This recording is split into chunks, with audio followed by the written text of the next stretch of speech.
Is it the Iron Chad? Or do we play as the Watcher? Actually, I don't even feel like playing the Watcher. Let's go with the Chad. I'm still very turned off with the Watcher. I don't really like the way her cards play. How about you, Chad, though? I like your big, heavy simplicity. 18 damage for a random rare relic is very tempting. Niao's Lament is available if there's some elites asking to die. There's a low chance of the spicy snipe this way, but I'm not a big fan of that. I'd rather get the relic. After all, the relic could enable us to take us on. By the way, that is as early as an elite can be, and it's the spicy elite. The earliest an elite can be is floor 6. Floor 1, 2, 3, 4, 5, 6.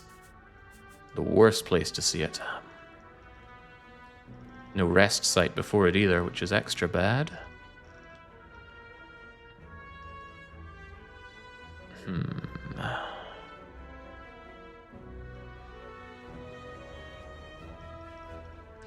Okay, probably forgoing the spicy elite and taking the triple elite path over here. 1 elite, 2 elite.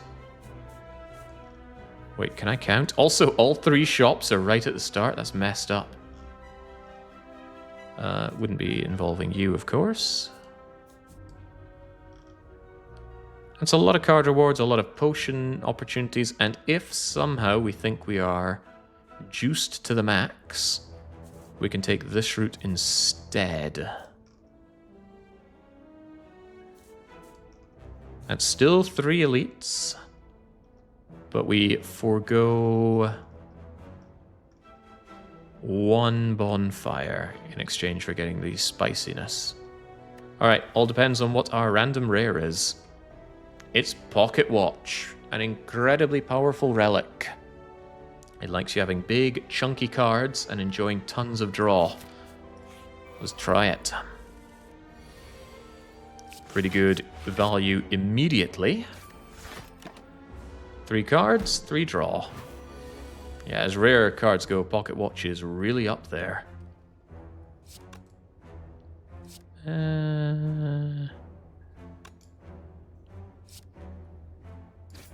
Yeah, I'll just eliminate you, block a little. Now, if it gave energy as well, it would be absolutely busted, but it does not. But imagine Pocket Watch with Art of War. I'm imagining it. No extra reward for only playing 1 card, though. Funny, I'm pretty sure I had an Omniscience deck with Pocket Watch. And Pocket Watch, after playing 1 card, was registering something silly like 12 cards played. Immediate potion reward, immediate options, headbutt, perfect strike, intimidate. I am not a believer in the card perfected strike, especially not on A20. You could make it work, take twin strike, pommel strike. I'm sure there are others. If this were a 1-cost card with slightly lower stats, sure, but it is not. Take the headbutt. It's good all-round damage, and it's very valuable deck manipulation. I'm all for it. Oh yeah, Wild Strike. Ugh. Good turn 1 bash. Come on, Pocket Watch. Get me through this. Oh, hello, Headbutt. Gosh, working our way through this on the double. Now, since I just want you dead, and I want to guarantee you being dead, why don't I just strike you, headbutt back the strike, take 1 point of damage. If I'd thought a little harder about that, I could have blocked twice and struck him once, because I'm pretty sure 3 strikes were guaranteed here. Oh well, I'll take that 1 damage and move on with my life. Hey, it's Twin Strike. Rather a believer in Twin Strike. As an early Act 1 card, right? I wouldn't be picking this up halfway through Act 2. 10 damage for 1 energy, that's pretty good. Metallicize, who's our boss? The Guardian. I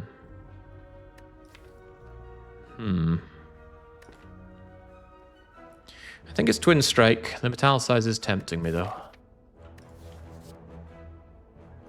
Skill Potion, huh? Alright, Twin Strike, on you come. There have to be times where you take cards that don't fill you with excitement going into the late game, but you know you need it just to be able to do better into the...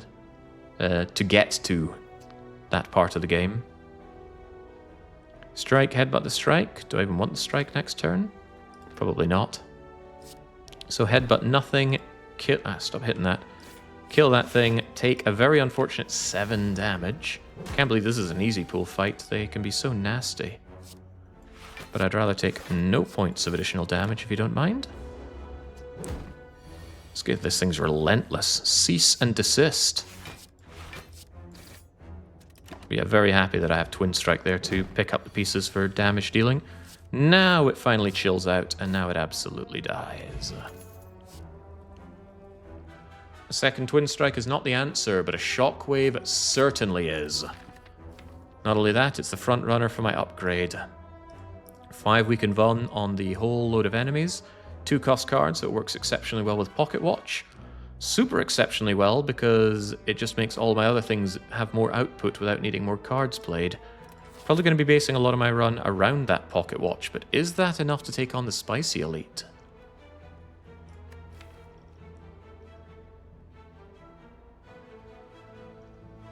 I would say yes it is. Even better if I can remove a strike from the deck nice and early, so let's do exactly that. Not a defend, a strike. With all this draw that we have, I'd rather have consistent defense on my side.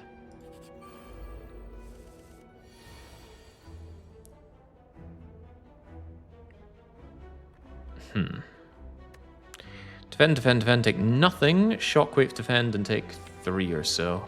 I need the damage down, so let's just smack him about like that. Hey, yeah, indeed. I'm going to need that money back, if you don't mind. So, Twin Strike, headbutt the Twin Strike. It's a shame you're not dead already. I'll just take another 3. That means we're net nothing on this. He's going for me again. This guy is wild. He's also wildly dead. Give me back my money. It's definitely Pommel Strike. Okay. Fairly uninteresting cards, not things that you're going to be absolutely spine-tingled about, but they are good, solid options. You need the damage in Act 1. You can't be looking at Exhume going, oh yes, I can do my amazing Exhuming Fiendfire build when I pick up Dead Branch and Fiendfire and Strength Gain. No. You must live. Live long enough to see that day. And cards like Pommel Strike, Twin Strike, Shockwave, and Headbutt will let you see that day. I shouldn't have said that right before the Spicy Elite. It's going to be Gremlin Knob and he trashes me. It's not. It's Lagavulin. Okay. Okay, well, the sooner I can draw myself over to Shockwave to lay the smack down, the happier I'll be.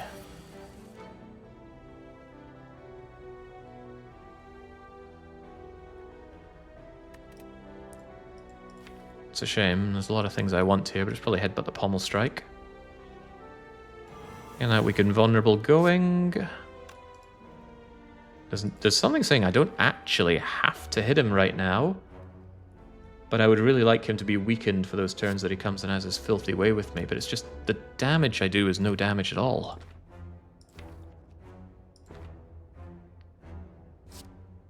Probably should have headbutted the Pommel Strike before doing that other thing. But I gotta crack through that shield eventually, right? Tough.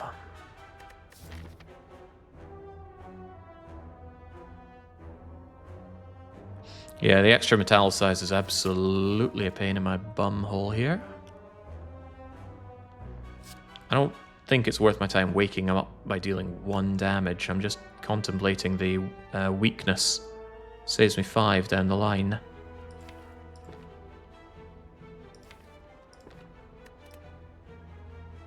I shall pass, but I might regret this. I have a skill potion if things start going a little too, unfortunately.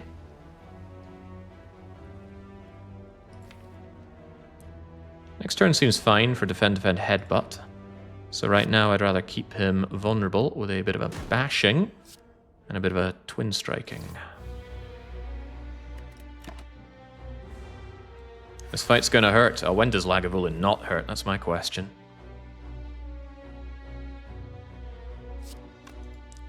Defend, defend, yeah, is that bleeding metallicize? That's a lot of damage to do. I could be in a lot of trouble here.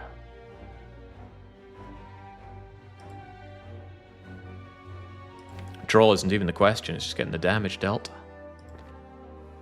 Is there a skill that could conceivably help me out here?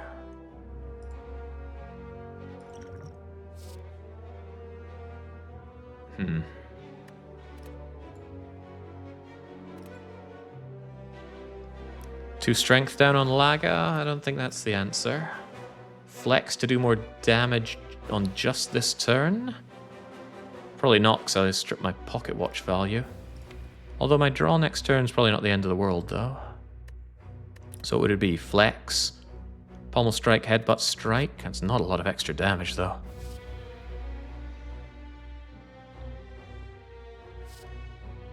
Do you choose the upgrade with armaments?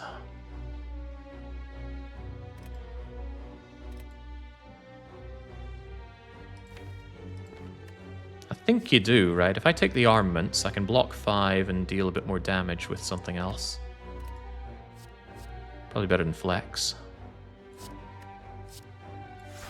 Question is, who gets upgraded? Pommel strike only does 1 extra damage, but headbutt does 3. It's for the rest of the fight, though. The pommel strike could help out. Vulnerable application is not the problem here.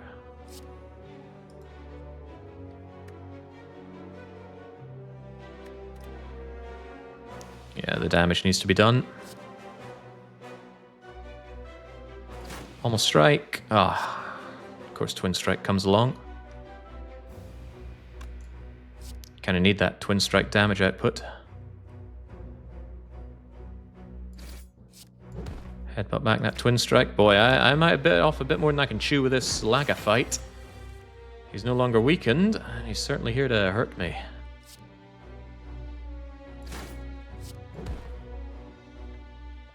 Alright, I think I've got the fight won, so I'm just going to defend for now. Take an additional 15. Remind myself that he does indeed have Metallicize.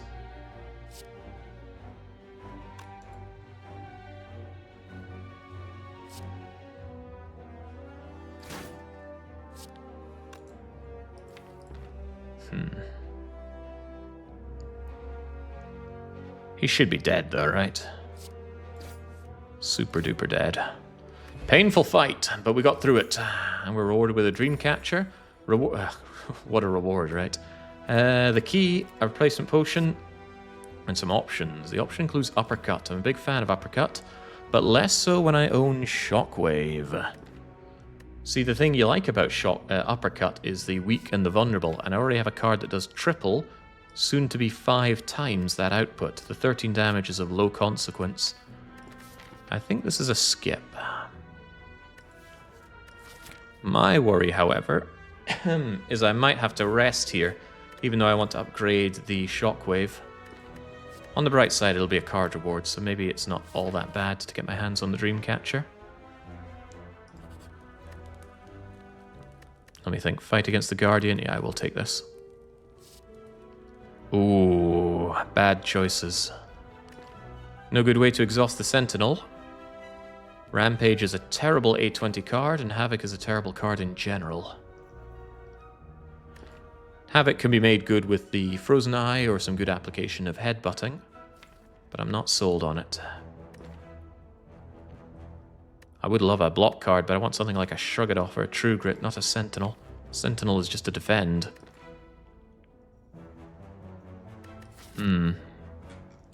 Might have to wimp out of this elite. We'll see how the fight goes. Acidic Slime is here. Acidic Slime is here to do nothing too bad to me.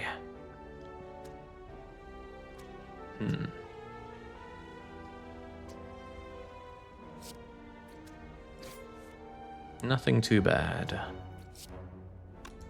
I actually want that bash, get the Vuln down. But we have Shockwave coming in for the Vuln, so instead I think it is Twin Strike, Headbutt the Twin Strike, and he's in for a very bad turn next turn. Is he? Or am I in for a bad turn? Well, I think I need to get that split. Because I don't want to eat that. This would be the better Shockwave. Oh, God. Or would it be? It'd be better if I could just kill one of them, but I think that's out of the question with my weakness. Oh well, 2 can play at the weakness game. Still unpleasant, though. Yeah, definitely need better block cards. A little glad I rested now. Relentless. Funny, but good hustle. 7 and 7 and 13 puts an end to your vile machination. Wait, no it doesn't. I'm 1 short.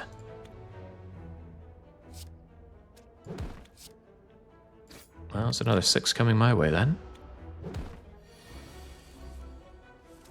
Who taught this guy how to count?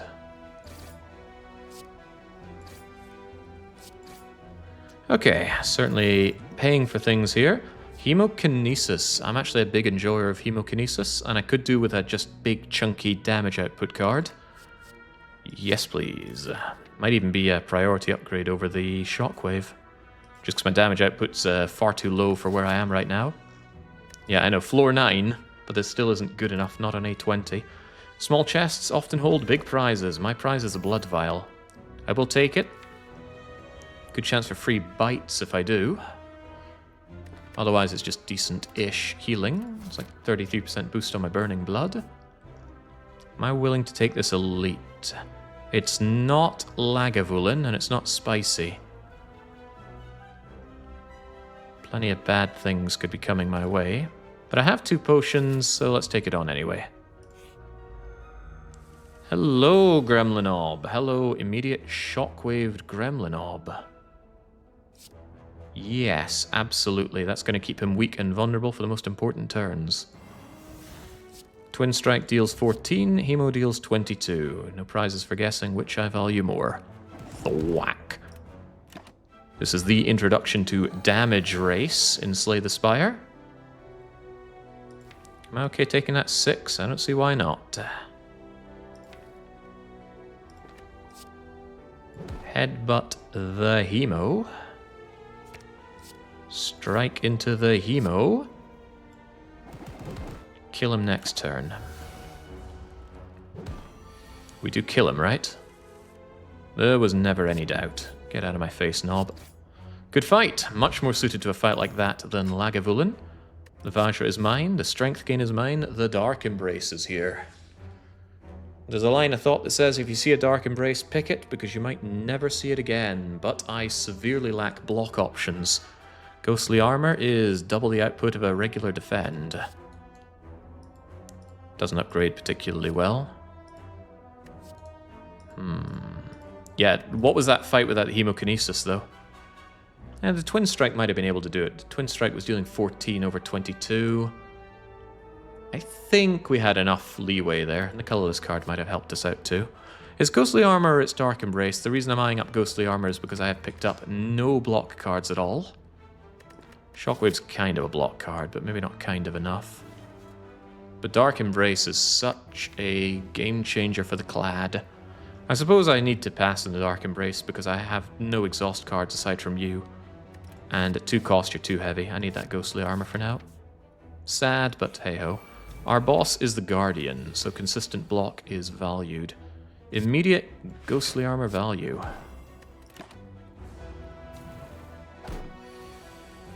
I fought this thing first because there was a good chance the Fungi Beast at the back would be buffing. And would you look at that, it's buffing. In fact, I just kill you with this altogether. And I headbutt back my beloved Twin Strike. And regret that immediately. Why did I do that? I thought I had 1 more energy than I did for some reason. Oh well. Anything kills you now. Blip. Twin Strike benefiting doubly from the Vajra, worth pointing out. Gambler Brew versus Speed Potion. My draw is so insane that Gambler's Brew isn't particularly valuable to me. Look at that, we've already drawn 66 cards with Pocket Watch and we're on floor 11. Crazy. This is also crazy. If I could take all 3, I would, because the Feel No Pain synergizes with the other 2. Seeing Red gives me the energy for Impervious, and Impervious is just very good. Of the 3 of these, it's got to be Impervious. It's a tremendous block card, and with my draw, it shouldn't be too hard to cycle through it until I need it. So get in here, Impervious. Slightly makes me more tickled by the Gambler's Brew than the Speed Potion, so let's do the switch. Ah, Cleric. These strikes do weigh me down. But I like my money. Also like healing. Things could get pretty grim pretty fast, and I'd like to be able to guarantee an upgrade here. I just wish this wasn't 75 gold. If it was 50 gold, it would be a lot more nice, but 75 is the same price as the shop. So it often just removes your options at a shop. That said, though, I think I have to take it. I need to scroll through my deck a little faster, so goodbye strikes. The main problem was I was thinking about Pandora's Box and the Bites event of Act 2. Both of those speak towards not losing your strikes, but Ironclad benefits greatly from losing his strikes. I think he's the second best strike remover after Defect. Defect strikes are awful. Anyway, no slowing down on the... Oh god, it's you again. And unfortunately, the Vajra means I can't do the cheeky little turn 1 bash. Often what you do against Laga is you turn 1 bash him, he doesn't wake up, and then next turn he's vulnerable for you to lay the smackdown on. As it happens, we will not do that. Bites just remove your strikes no matter how many you have, right? Yes, but it always gives you 5 bites. You'd always want 5 bites. Ghostly Armor goes away if I don't play it, but I think I will... Shockwave Hemo next turn?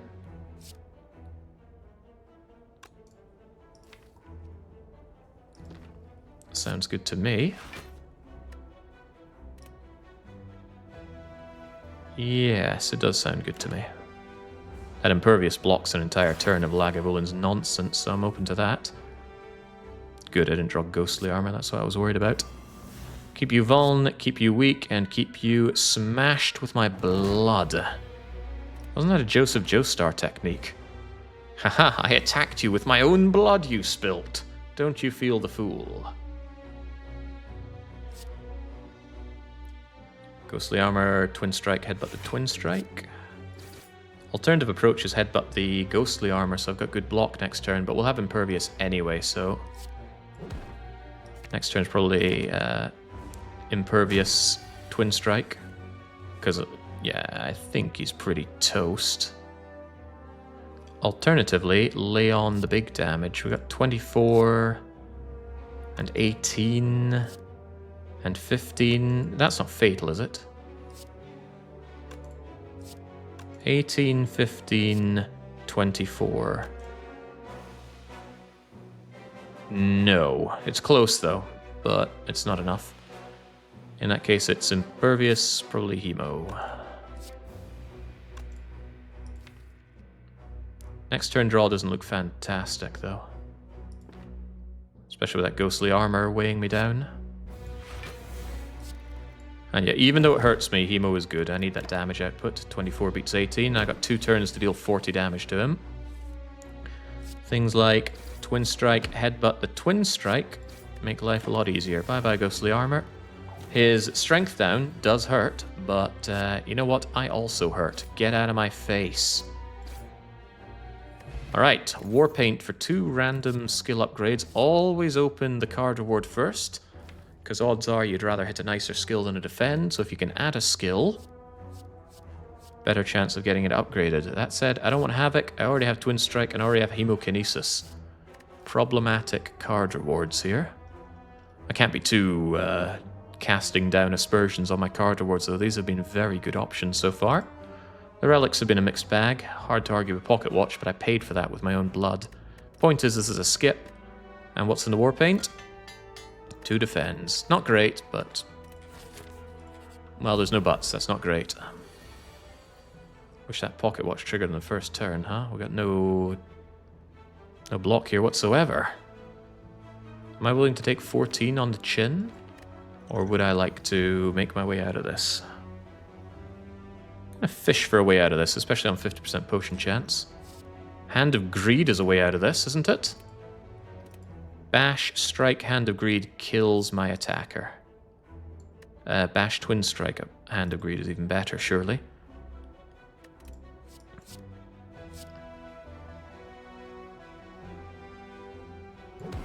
Surely.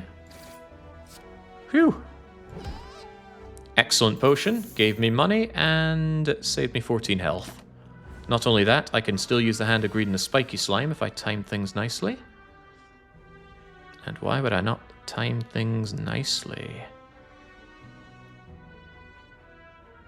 Ghostly Armor, Defend plus Headbutt the Hand of Greed. With this incredible draw, there's very little risk of me bricking against this guy.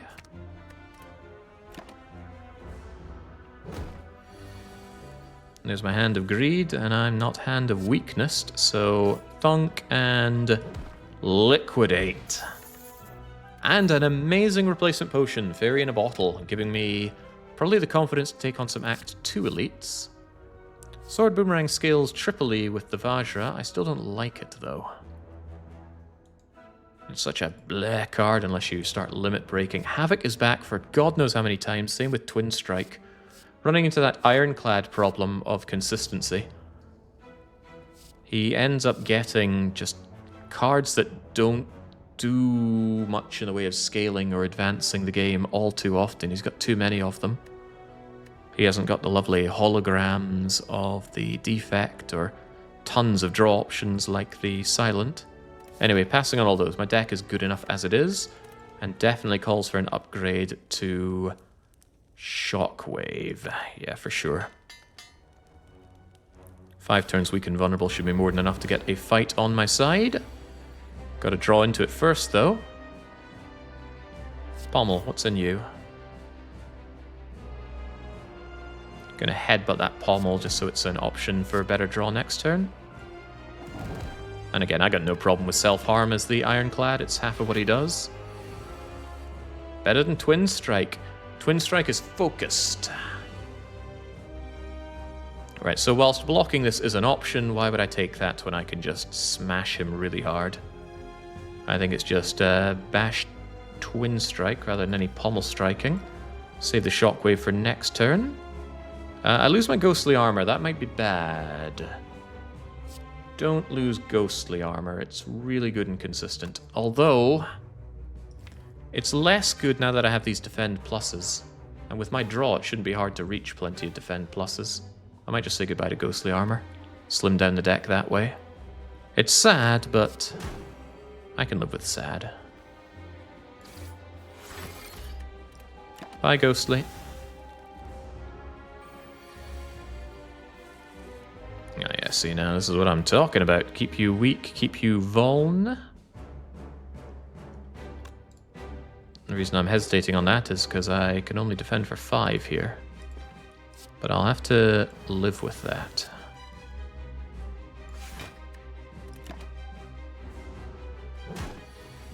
Yeah. The horrifying power of the 6x2.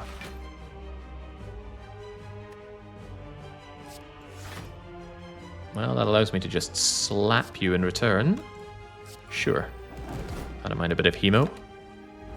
Got loads of health as it is, so taking a bit of self-harm's no big deal. Impervious. Have I used this thing once? Why is it even here? I suppose it could help out with a turn like this. Strikes are only doing 10 and 10. But you know, Impervious doesn't do anything that Block Defend doesn't do. And I still get all my beautiful draw. Better to save if I guff a Destroy, Destroy, Destroy turn. Alright, get all shrilled up, you tree ogre.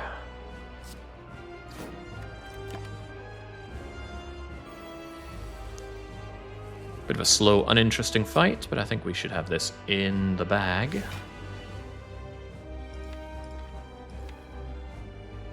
Defend Plus is already on its way, but what if both of my Defend Pluses were on their way?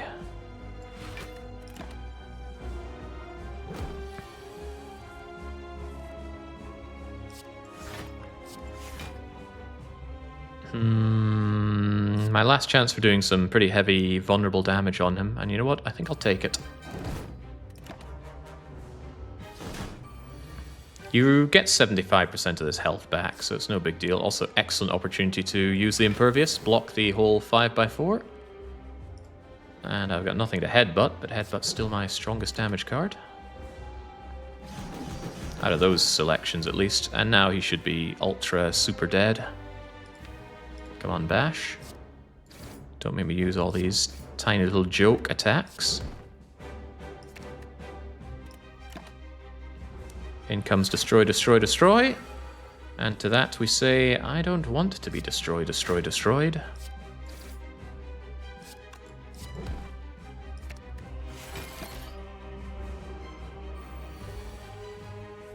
Yeah, without the pocket watch, this fight does not go anywhere near as well as it's looking. Not by a long shot. Willing to take this? Yeah, I'll be fine next turn. I would brick far too many draws.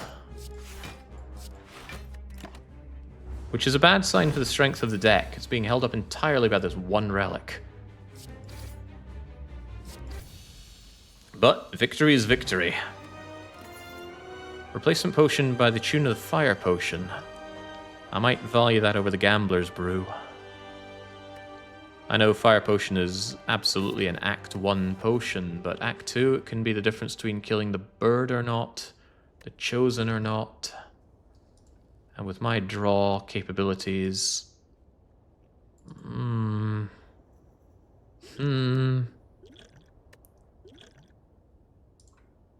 Take it.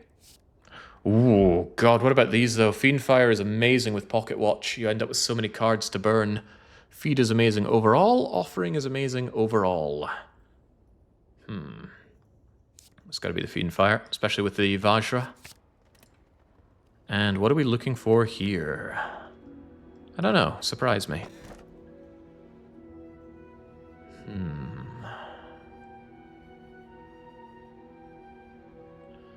Tough. I already have a couple of potions. Sozu wouldn't be the end of the world, especially when one of them is a fairy.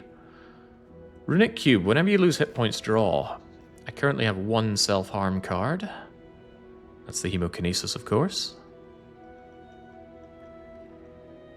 Well, while you consider the options here, I will take a swift water break. I'll be back momentarily.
Alright, here we go. It's never the cube. We already have Pocket Watch that solves our draw largely. So it's either Sozu or the collar, and I don't think it's Sozu. Potions are too good. We shouldn't struggle that badly in hallway fights with this incredible draw. Not to mention Fiend Fire. So I think we take the Slaver's Collar. At least there's no downside to it. Chad is very energy hungry. I can say that about everybody. I think Chad is actually the least energy hungry of the 4 characters.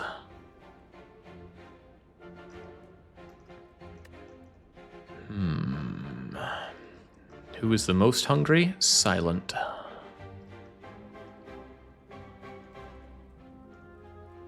Maximum number of elites, 2. Forced early elite. Early shop with tons of money. Okay. What about 2 shops?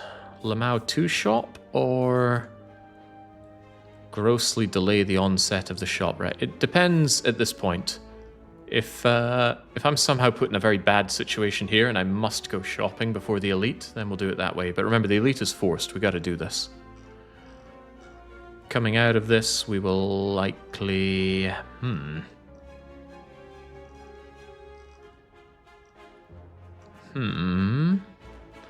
I didn't really consider that leftmost route, but maybe I should. Reason being is it flows right into 3 bonfires back to back. 1, 2, 3. Pretty good. Can also take on 2 elites. Early shop. That's really tempting. What's my bonfire situation in the middle? Far less good. Okay, I don't like that it's inflexible, but overall I like that path. I also don't like the lack of question marks. What is it? 1 question mark? 2 question marks. Ugh, 2 question marks in Act 2 is grim. We love Act 2 events. It's up to 6 if we take the more centralized route. Question marks over bonfires, though. Again, we're trading all that for 3 of them.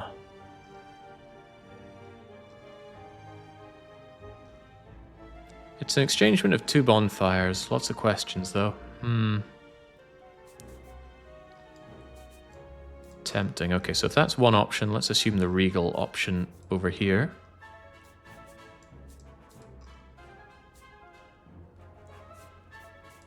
Yeah, it's dodging all the bonfires. Not that I'm starved for upgrades at the moment. We're not very upgraded, but I guess Fiendfire is terrific to upgrade. Pommel Strike is a good upgrade, as is Impervious. I'm not sold on the Vampire event. The Blood Vial, I think I'd just rather hold on to it. Well, that's not true. It's just, I certainly wouldn't do a strike remove at the shop. That's what I'm getting at. I think I will take the far left path. We can wimp out of one of the elites if it looks very bad, and we get some early shopping done before thieves come and steal all of our money. See, it's Chosen. Chosen can't steal our money. Pommel Fiendfire.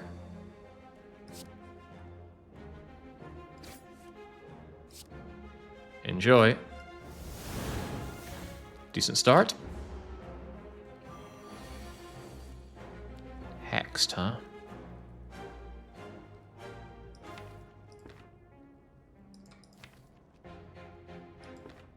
Bash is an option, but so is Headbutt, the Pommel Strike.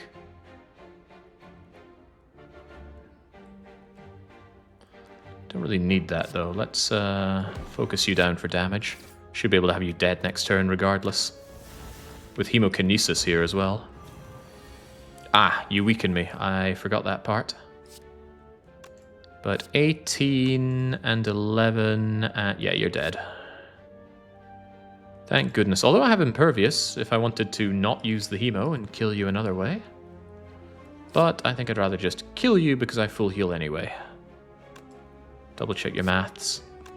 11 and 18 is at 29 and it's dead. Okay. Very well chosen. It was never nice knowing you. Full heal. Options. Sentinel. Sentinel gets torched with Fiendfire if I play my cards right. However, there's nothing to draw once I've Fiendfired, so I'll have energy and nothing to use it for. Clash is trash. Armaments? I think I pass, even on the armaments. I need a block card for sure, but armaments is not that block card. Need something like a Shrug It Off. Okay, Counterpoint Sentinel is pre-upgraded. Imagine a world in which I get a True Grit for it, or a Corruption. And I am short on block. Kind of. I have Ghostly Armor. Would you do a weekly one-shot the Downfall mod? I'm not interested in any overhaul mods for Slay the Spire. The core game already delivers me a fantastic experience that I am not showing any signs of tiring of, so no interest in mods like that. I have watched a bit of Downfall and some other mods, like, I don't know, something gave biomes. I just was so disinterested. I like what the game already gives me. Tempted on that Sentinel. Might be a little too block dense, though. Also, it doesn't have nice auxiliary things like a Shrug It Off. I think I will skip it. I might regret that later on, though. Merchant Man! Show me the membership card. That's not a membership card. That is, however, Hand of Greed. And a second Fiendfire. And an Evolve. Evolve did me amazingly last time I played as the Ironclad. Orrery is also nice. It's 5 whole card rewards. Could get me that Shrug It Off I'm looking for, as well as some other nice cards. Tough choices.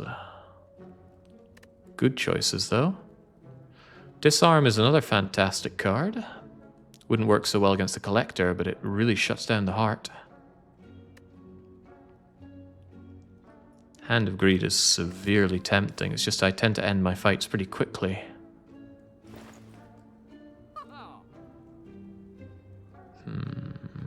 I don't think it's Hand of Greed o'clock. I have no powers, ensuring that all the future... Oh, that's attacks. Molten Egg's pretty good on these. On the Chad. This is my only shop for this act, so I have to make it worth my while. And I opted for fights rather than question marks, so the Orrery loses a bit of value, knowing that I already have card rewards coming my way.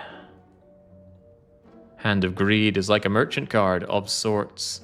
Well, the damage output's pretty good. 20, upgraded 25 on 2 energy. It's just I can do a lot better than that. I think it's Orrery.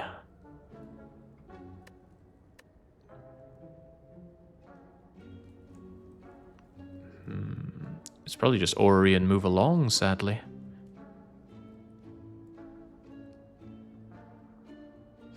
Alright, let's do it. It's none of these. There's the True Grit I wanted. Exhume.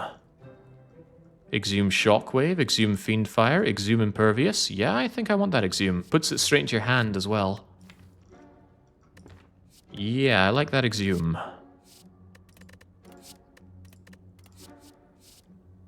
Whirlwind. Rupture.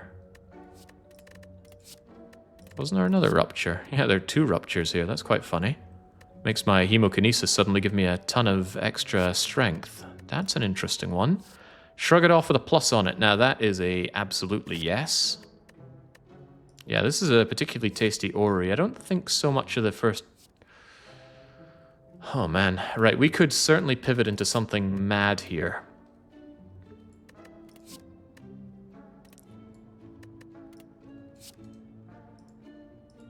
Wow. Because we could take 2 Ruptures and a Combust. Suddenly we have immense strength gain every turn. Makes that Fiendfire smack down pretty hard. Does Combust work with Rupture? The effect of Combust is just dealing the 5 energies and losing 1 hit point. Losing additional hit points won't do more, and that damage will not go up due to strength gain. The reason I want Combust is the consistent self-harm to buff up with the Ruptures. My problem is that's a lot of setup on a deck that doesn't afford a lot of time to set up. The alternative is I go True Grit, Exhume... Not even sure I want the Whirlwind. Very tough choice.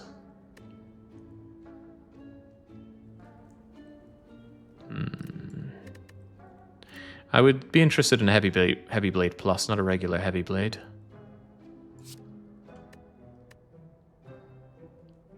Boom, boom, boom.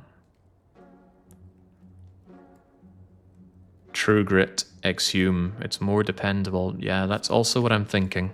I really now wish I'd taken that Sentinel, but I didn't. That True Grit needs an upgrade. But I am facing down 4 bonfires here. I'll take the True Grit. Exhume would be nice to be free, but I'll still take it. With that, I don't think I want the Rupture or the Combustion. Makes my deck do too many different things at once. Worth noting that I lack Area of Effect, so Whirlwind could be a nice solution to that. That's 24 AoE if I use all of my energy on it. Hey Jake, I'm a curious YouTube lurker here. Any plans on trying out Citadellum? I got my hands on that a while back. The problem was it was when I was busy playing lots of 7 Days to Die, so it kind of passed me by.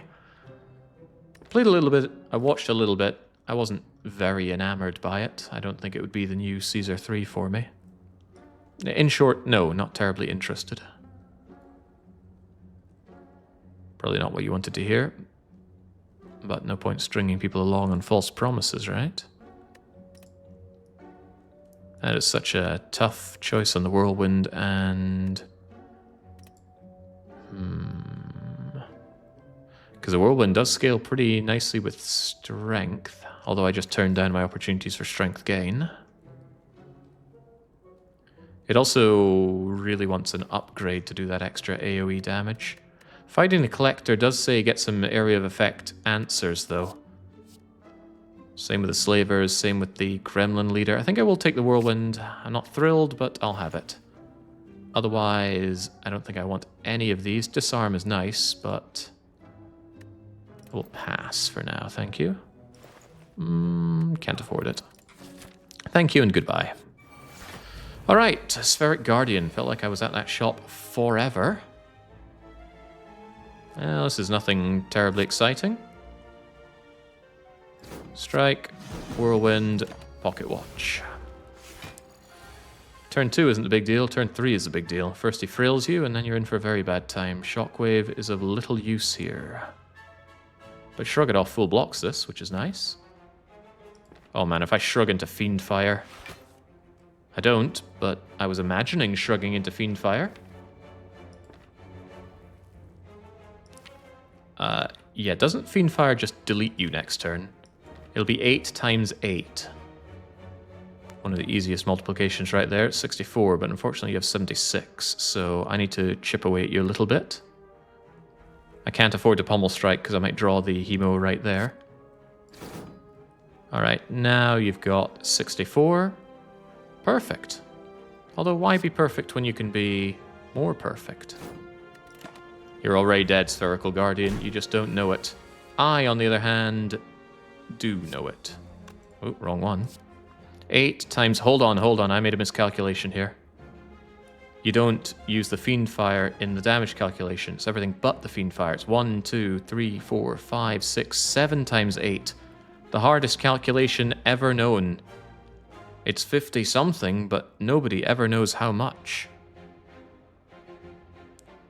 What I'm saying is, he's a bit of a problem. A problem that we can solve with Hemokinesis, thankfully. Yeah, because it's 56 and he's got 57 HP. That's very funny. So if I Fiendfire, I actually take 22 on the nose unless I use my potion. Or we use Hemo, and then we just laugh about this entire situation.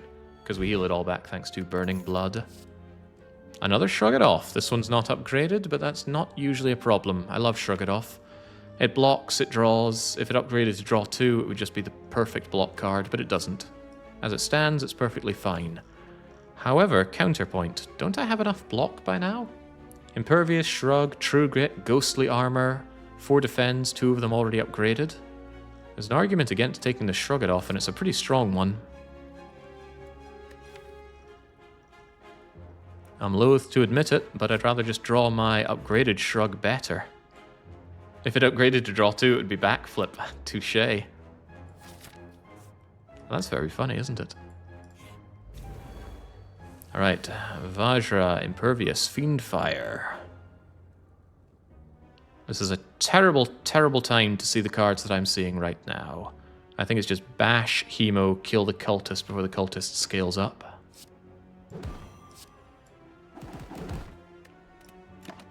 Getting hexed, and hexed is never fun, but at least Pocket Watch is there to draw like a drawing machine for me. Yeah, this is where the 3 energy starts kicking me in the teeth a little bit. Might just be Shockwave Ghostly Armor. Eat it a little bit, at least you'll be weakened, but the Chosen really punishes you on turn 3. Hitting for, what is it, like 9 by 2 or something? I'm not killing you. Yeah, the Shockwave will help out. I'm just trying to think of a better route around here. This actually does 9 times 3, so it would kill the cultist. But only if I hit it with all 3 energy. 60% potion chance. Might as well burn the fire pot. Not with the elite right there. Because that could be the difference between being tangled or being not tangled by the slavers.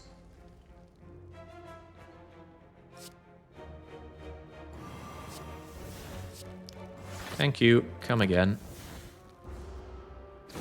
Take my 3, knowing that I could full heal it if I don't take this 23 on the chin. I think I'm taking 23 on the chin. Or close enough to it. This is getting mad, bad, and ugly.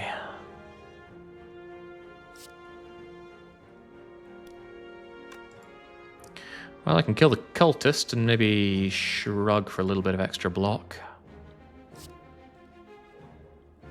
This fight's gonna get out of my way, though. Alternatives: headbutt and shrug into... nothing good. Impervious is too expensive. Yeah, Time Eater slaughtered my poor shivs. Whatever I have, I can have for next turn, I suppose. Probably just headbutt the Fiend Fire and eradicate the Chosen next turn, taking this attack on the chin. Which means I want to shrug it off first, don't I? Yeah, because I need to get the most...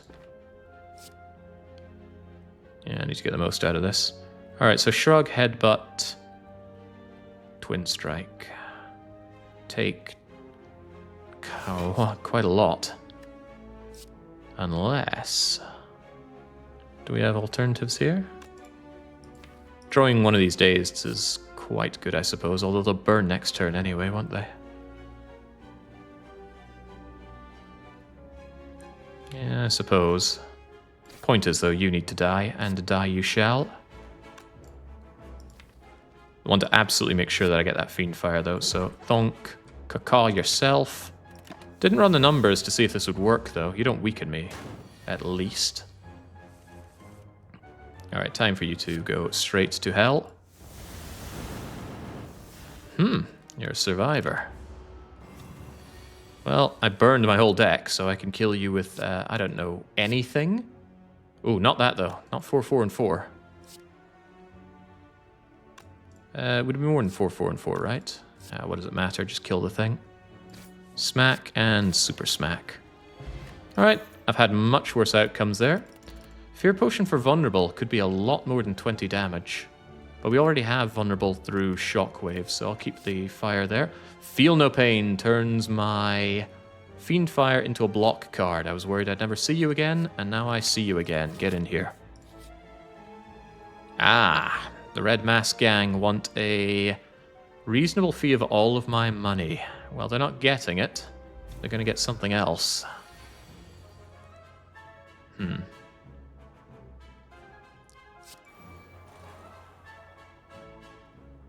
Given that I can headbutt that Fiend Fire, it's fine to keep it around, but I could also exhume the Fiend Fire. It's going to give me 1, 2, 3 instances of 3 block for 9.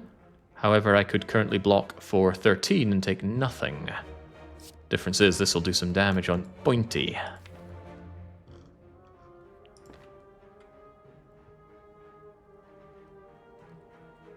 quite a bit of damage on Pointy even. I think I need that. Yeah, plus the fire pot is a kill, but I still want to keep that fire potion for the elite. Because if it's slavers, I certainly want that option available.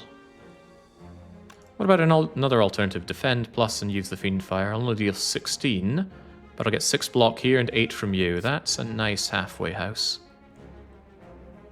Oh, right, the 2 mana cost of the Fiend Fire, as you put it, makes that less tempting. Bear hits pretty hard, but oh well. Wait, something... Oh, of course, the Fiend Fire itself exhausts to full block for me. Well, that makes my life easier. I probably should have hit Bear and then fire potioned him, because then I end up in situations like this. However, I have... I can't Shockwave Impervious. I can, however, exhume my Fiend Fire and do it again. 1, 2, 3, 4, 5, 6, 7 times all of that. I can kill Bear. I think that's a good deal. Not Whirlwind, though, right? Whirlwind is only 18 damage on them all. Kills the front one, but leaves me very exposed. But I like the idea of killing and getting my block going. So just to be sure, there's my Fiend Fire, and there goes one Bear. Beautiful. Also still pocket watching. Have I ever not pocket watched? Riddle me that. Hemo kills Pointy, and then I can feel bad about my severe lack of block. Trugrit's not bad at blocking right now. Donk. 4 and 4 and 7. 15. Not enough to kill Romeo, even with the fire pot.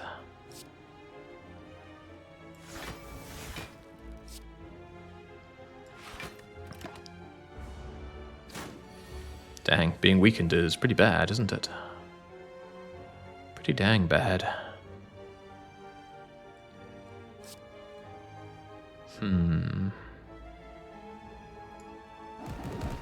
Might be taking it back pretty fast on that fire pot. I don't quite have the output to make it through this without taking too much more additional damage. Yep. Yep. 7 block on the likes of you is not good enough, and I have nothing to draw that turns this whole thing around. Farewell, Romeo. Please give me a replacement potion. You do! An energy potion, no less. That could really turn things around. Another Impervious, I think, is welcome. I mean, if 1 is good, surely 2 is amazing. It is the Slavers. Am I about to feel great regret for not holding on to my fire potion? Probably.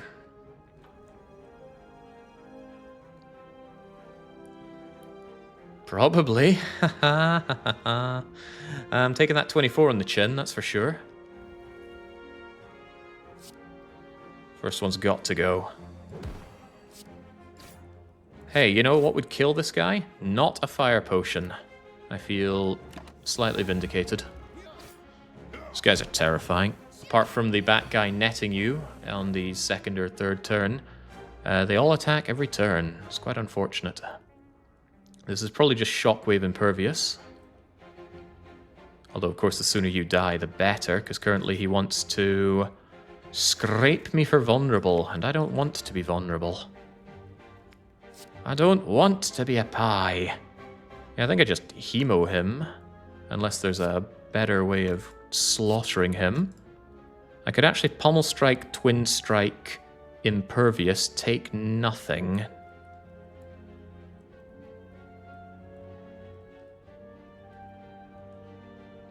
That's pretty good. However, if I hemo him, then I have a little bit of extra energy to dish out more spread out damage, which is quite nice. On the other hand, playing 3 cards or fewer triggers Pocket Watch, and Pocket Watch is fantastic, so... So yeah, it's Pommel, Twin, Impervious. Is it really, though?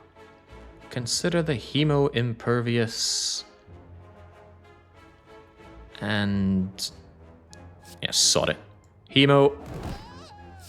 Impervious, take Nopwa, and start shredding the front guy, because he does more damage than the center guy until he buffs up monstrously. Alright, bad turn 1, pretty great follow-up turn 2. Here's another good follow-up.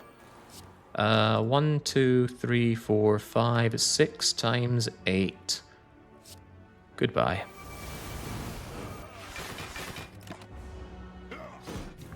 Was my Exhuman there? Well, that answers that question. Hello and goodbye.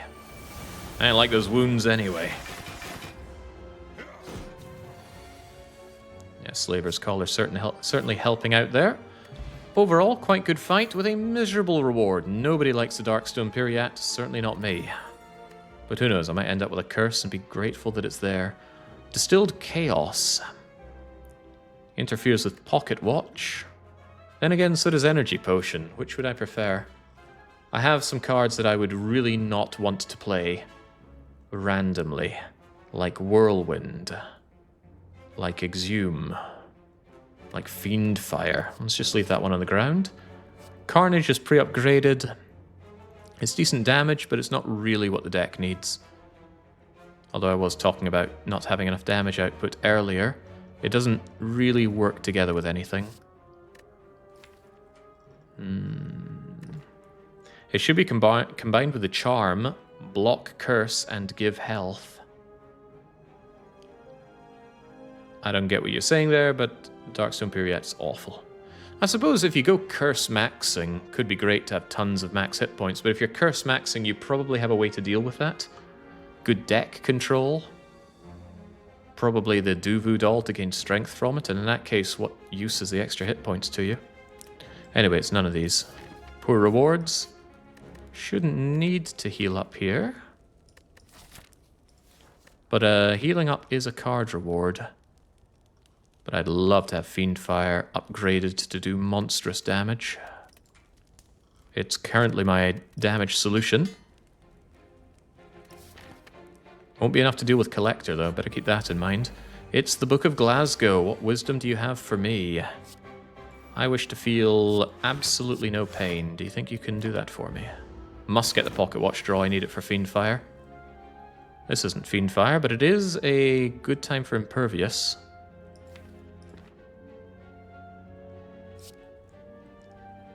Great time for Impervious Bash, and then should have a good chance of Fiend Firing you next turn. We haven't seen Fiend Fire, no, certainly not. So, take no damage and be ready to kill you.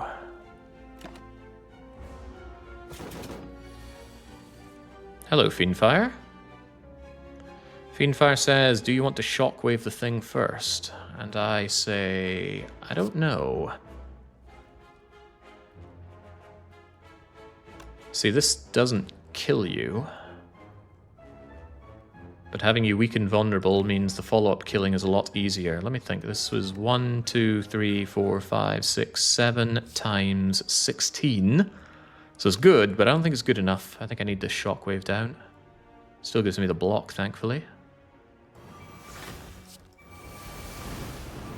Man, feels good setting fire to books. There we go, 5x5 looking a lot easier to take in, especially when I can Impervious it away. Just Hemo Impervious Pommel. Okay.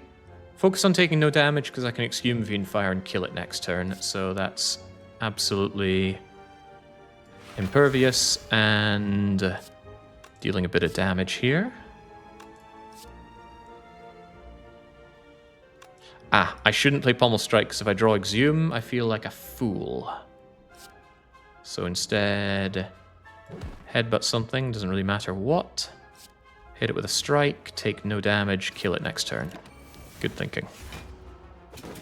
Very lean deck thanks to my Fiendly Firing. So yes, Exhume me the Fiend Fire and say goodbye to books. Screw books. I did not want to read White Wolf as a kid. Right, the Shuriken is here. Every time you do 3 attacks in a single turn, gain strength. We won't do a lot of that because Pocket Watch is far better than gaining strength for given values of strength. Loads of potions that I don't want. Armaments with a plus on it. Upgrade the whole hand. Do I want that, though?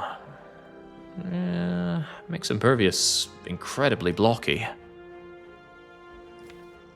We already shied away from Rupture earlier. Why would I change my mind on that now? And Flex without an upgrade is not better than just burning Flex with Fiend Fire in most cases. I think it's Armaments. Block card, some nice upgrades. The fact that it's pre-upgraded is what's winning me over here, and it's for the rest of the combat as well. Get in here. Okay, tiny chest contains Paper Frog. Enemies that are vulnerable take tons of damage. Well, I'm very good at making my enemies vulnerable, so I will take you for certain.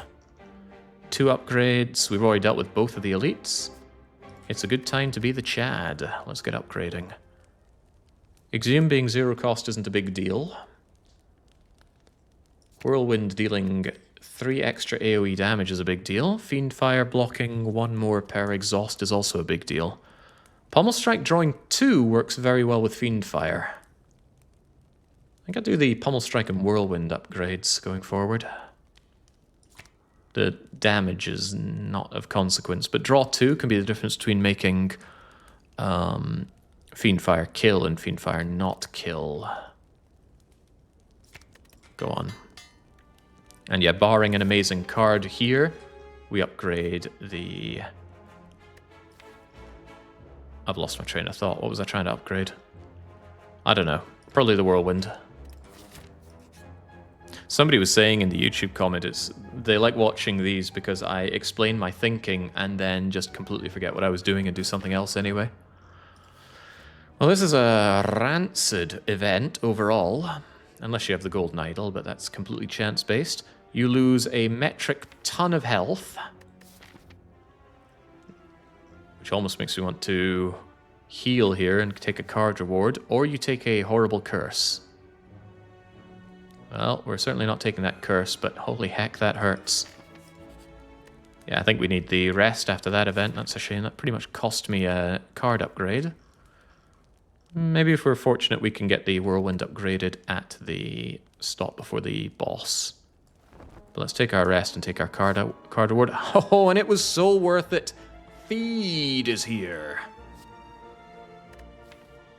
Feed does not really work well with our deck, but I would say Feed works well with any deck. Get in here.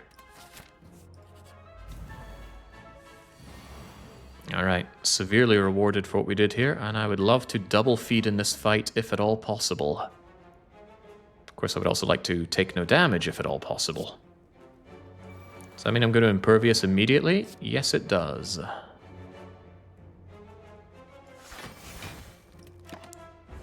This fight could get a little ugly quite quickly, so let's hope that it doesn't.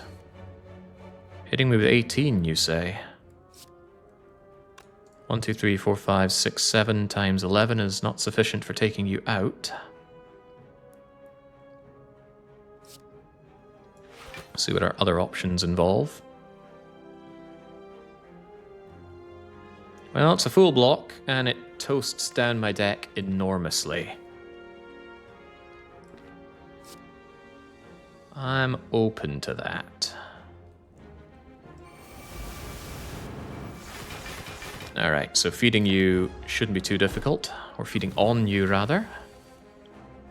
There's my shockwave while you guys are busy doing absolutely nothing of value. And then feed will be mine very soon.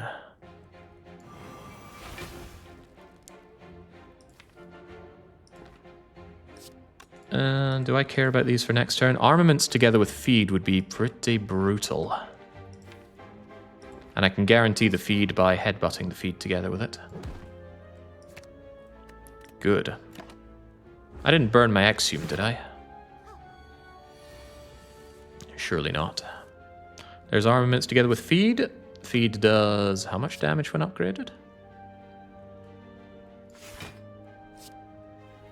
22, one short. So it's Pommel Strike and Feed. That does not interfere with my Pocket Watch. Chomp, and I will feed on the Mystic, because the Mystic alone is a very soft target.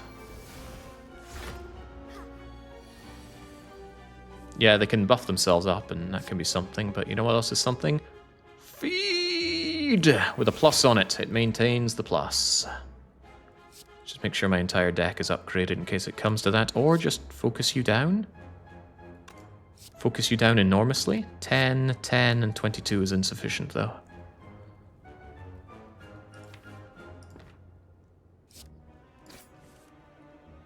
The options.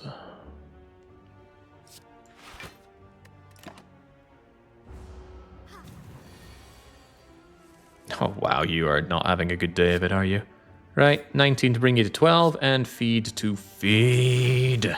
Excellent find. That rested feed has already paid itself enormously after one fight. Pummel would be good if I'd taken my strength gain options. It's a phenomenal strength scaling card. Look at that. I mean, just without any kind of mucking around, this thing is 10 damage on 1 energy. 15 already, thanks to Vajra, and the Shuriken could scale up enormously. However, not ideal. Not for what we're doing right now. I like this, but it's maths heavy. That's hardly difficult maths currently. It's easier than playing Watcher, that's for sure. Okay, Snecko. I do not have a good Snecko deck. No doubt about that. Start smacking this thing around. And at least we have the Pocket Watch, so it's like having a better Snecko Eye, really. It's kind of funny in a lot of ways. Trigger it randomly gets rid of something, and I wouldn't want to randomly lose Feed or Impervious here. Shrug it off full blocks and draws me something, but it costs me all of my energy, so blah to that.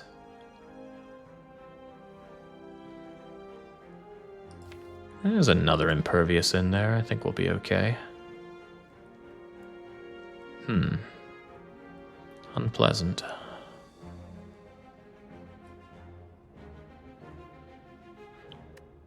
I want to hurt you, but I don't want to risk drawing Impervious right now. Tell you what, in order to do some damage, I will headbutt back Armaments and just not take damage here. I'd rather not. Snecko giveth and Snecko taketh, so you gotta be ready for both. We did not get our second Impervious. Problematic. What did we get? We've got Exhume, but the Impervious is still 2 cost. That's funny. I have Energy Potion if things look really bad. I have no draw, huh? Ooh, pretty bad. Funny how bad this is. I actually think it's Energy Potion just to exhume my Impervious and not take damage here. Will armamenting the Exhume lower it to 1 or 0? What a great question! 0 cost, well spotted. Very, very well spotted. That was tremendous. I thought it might reduce it by 1, didn't think it would set it to 0. Okay, this fight's getting out of hand already. Fiendfire is not the solution. What is the solution? Because it's not a lot of what I have here.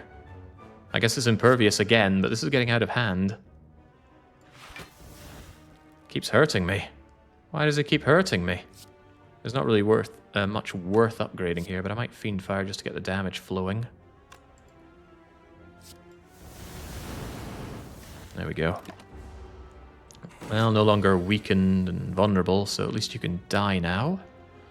Yeah, that sounds really good. You dying now. Could headbutt something to see it again with a free shrug, so... Oh, you're already dead. Never mind then. Down you go. Replacement potion that I don't need and don't really want. Other cards that I don't really think I want because my deck is looking really good and lean right now. With the Fiendfire and the Exhume, setting up some kind of infinite's not out of the question. I'd want something like Sundial. What's the infinite? I think it's Sundial, Shrug It Off, Pommel Strike. Is infinite block, attack, damage, and energy gain. But we already have those cards, so skip-a-roo. No need to heal here. We get an upgrade, but an upgrade on what? I believe I wanted that whirlwind upgraded, and I still do. Because those little runts that the collector summons can be a royal pain in the bum. She does resummon, though. There's also an idea to upgrade the feed, but I'd rather win this fight, so whirlwind, please. Good pocket watch card. Alright, collector, you've ended many of my runs before. Will you end this one with a draw like this? Possibly. I think I just want that feed out of my deck. Sure, it's good, but too much of a dead draw, and it gave me an opportunity to get some strength gain on turn 1. Because I'd have to save it to the end. You cannot gain max hit points by feeding off of minions. That would be an exploit. This feels like a bit of an exploit. What are you doing to me? 35 incoming. Armaments, shrug it off, ghostly armor. It's not a lot, but it's something. Bugger. Impervious full blocks. Ghostly armor lets me take 6, but if I play the impervious, I lose the impervious and the ghostly armor. If I play ghostly armor, I keep both. Another question is, how much do I care about all that block? Wouldn't I rather deal some damage? I should have shrugged first. That is true. Shrug was already upgraded, so I should have shrugged to get the impervious upgraded. But I didn't, and here I am.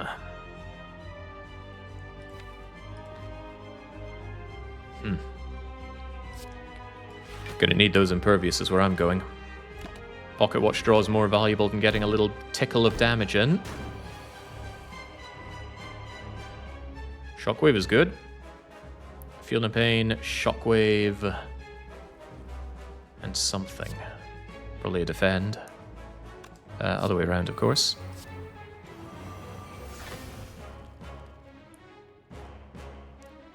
Well, whirlwind does damage. Damage is nice. It's only 15 AoE though. I'm certainly taking a beating for this. Alternative, of course, is drink the energy potion. 15, 15, 15 is enough to kill pretty damn hard. Blep! How you like that one? Alright, I'm happy with my choices so far. Could I become even happier? That's pretty freaking brutal. I lose my Exhume, but it should set up the fight to the point of her dying and me living. Rather handily. Yeah, just get smoked, Collector. Better to deal extra damage, surely.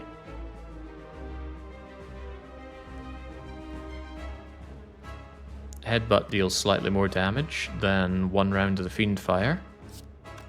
Same could be said for the Hemo. Which starts to make me wonder, do I even want the Fiend Fire here? And the answer is probably still yes, but I will miss that Exhume. Plus, this way, I get to enjoy strength gain. Alright, this fight is over. You are mine. Oh, I'll be all yours, Collector. All yours. Don't mind losing the ghostly armor. Starting to wish I'd upgraded that impervious. However, thanks to the exhausting, we actually full block just like that. Maintain the vuln.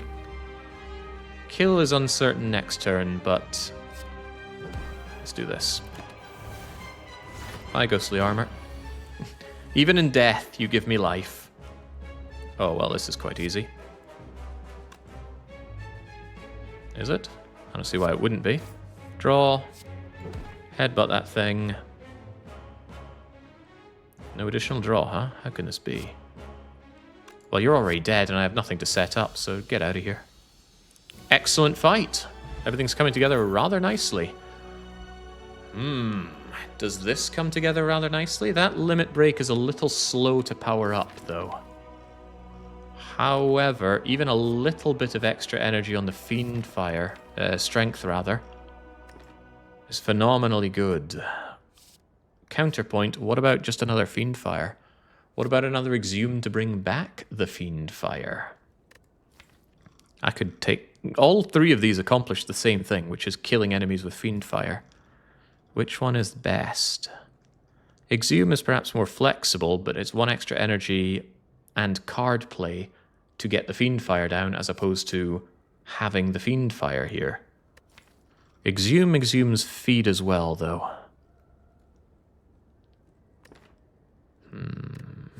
Get in here, Exhume. I like the flexibility.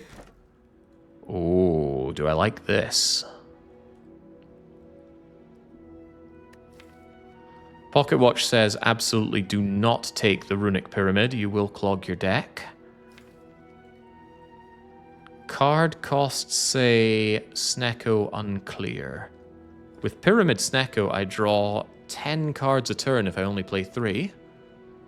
Snecko also gives me an opportunity to play more than 3 and not get punished so bad because I'll still draw 7. This is a very good Snecko eye. Could only be better if I had more things like Bludgeon or, I don't know, other high cost cards. Anyway, it's almost certainly Snecko. The draw will be incredible. Fiendfire gets even more bonkers. Only a 1 in 4 chance that Fiendfire becomes more expensive to play. It's got to be the Snecko. It synergizes with almost everything I have. Glad I didn't upgrade Exhume.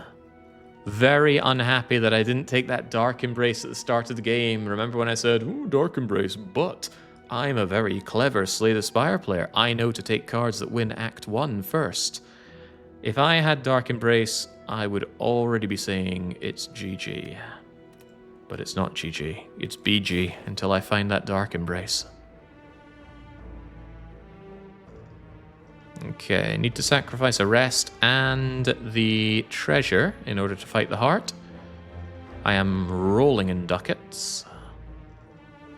Only 2 merchants and they're both early. I should have no real problem dispatching elites.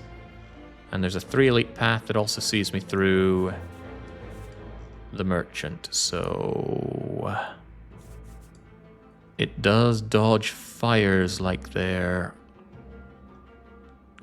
kind of bad for you, and I do still want an upgrade or 2. That's trading 1 elite for 2 fires. I think that's a pretty good trade.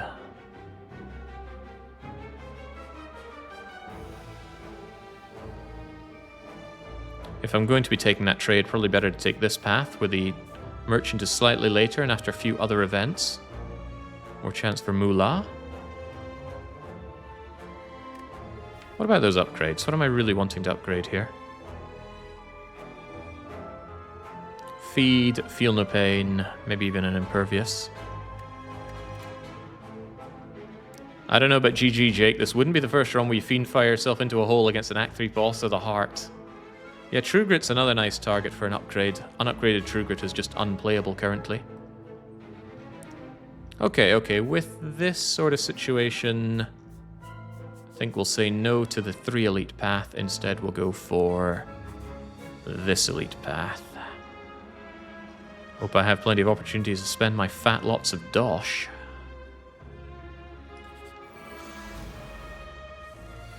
Alright, immediate weaken on my foe. Only one's attacking, and we have 100 ways of dealing with this anyway, so it's not a big deal. What's in the pommel? Because I can ghostly armor this anyway. Nothing I'm too thrilled about. Let's just not take damage and enjoy our glorious draw. Gotta take you out by turn 3 or else you explode all over me. Armaments, of course, coming in at full cost.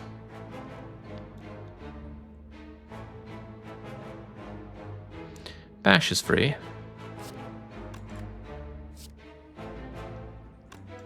Bash feed should surely just kill you, right? Life is good. Feel no pain before I feed? I don't think I have anything else that exhausts here. True Grit will exhaust something. And it shouldn't exhaust anything of great value either. So there we go. And yeah, Pocket Watch draw is nice, but Snecko draw is a really good secondary. Bye, Hemo. No great loss. Now, I gotta be careful. I can't fiend... Actually, how do I deal with these things? I don't have any passive damage. I have to block and hit them. And that's gonna hurt.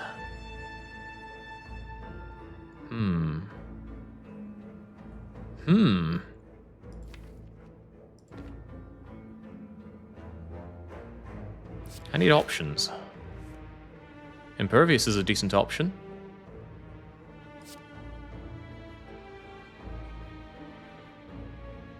Decent enough, at least. 1, 2, 3, 4, 5 times 9 is acceptable. Alright, good. So you mostly dead. Can't believe I did that play, but I did. Okay. Treat them mean, keep them keen. Upgrade everything forever. I just need you straight up dead.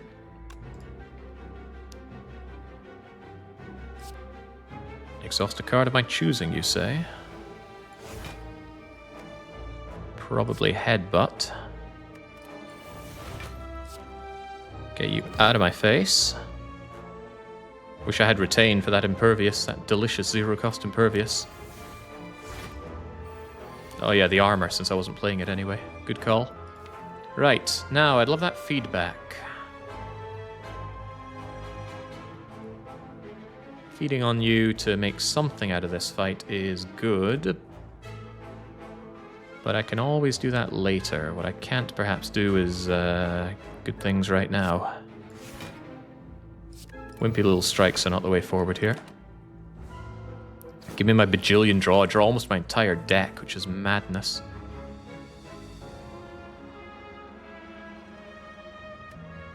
I can make you zoom free with armaments. That's pretty cool.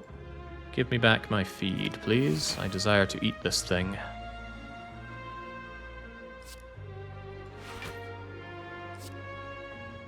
You need to be dealt with. Insufficient. I'll get you next time, Gadget. We're almost there.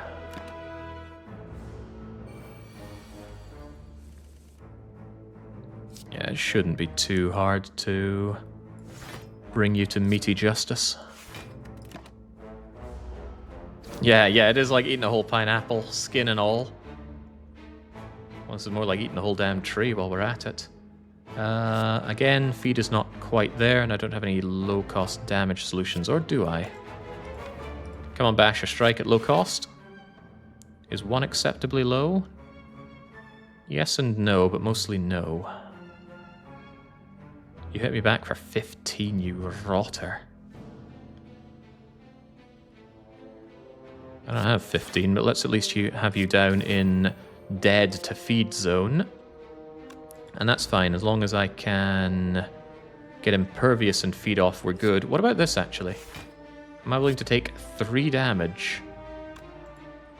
The answer is no. I can do better than that. I'm quite certain there is no upper limit to how much they thorn, so be wary.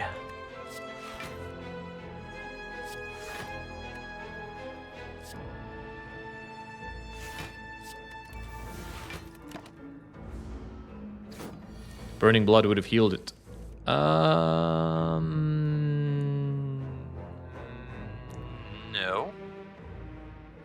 Burning Blood will currently only overheal me by 1. I don't think that would do it. This also doesn't do it. Impervious is too expensive. However, True Gritting away that strike gives me 12. Shrugging brings me to 23. Nom nom nom nom nom nom nom nom nom. Good. Full health. +8 from that fight. Spot weakness for +4 strength pre-upgraded? Oh lordy yes. Spot weakness is, in my opinion, the best strength gain Ironclad has to offer because it can be used over and over again. It's not like Inflame. Once you use it, it's gone. It's not one of those exhausting cards either. Spot weakness is here and here to stay. Get in my deck. You make my Fiend Fire outrageously powerful. Wish I'd taken that limit break. However, I will take the red mask. Oh, this option to take this route for this shot, paying off massively. Give me an additional 222 gold. And then a man in ridiculous clothing heard I had all of this money. Remove a card, upgrade a random card. I don't like the random nature. But it's not a bad option, really. I can get rid of another strike. Those strikes are weighing me down. Yes, the random upgrade... I'm not so sure about that. Paying 35 for a random upgrade. Whereas I could pay 50 and upgrade a card of my choosing. But nothing is crying out for it. Let's take the randomness. Bye-bye, strike. Ah, ha, ha, ha, I just combined my strikes. What an awful target, but oh well. Should have punched him. And our random event is a fight. How very random. With a real snecko tax of a draw here.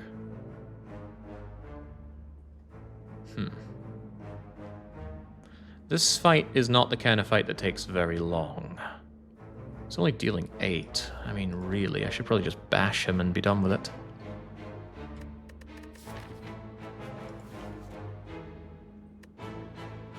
No, one shouldn't take damage if it can be avoided. Look at that strike plus, already a gain, isn't it? Yeah, I'm beside myself. A True Grit randomly hits something, so it could be pretty bad.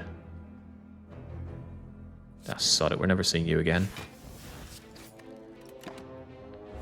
Get that strike plus value. How's this for value?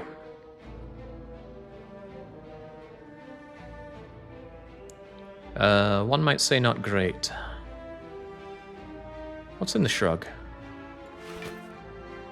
Twin strike, huh?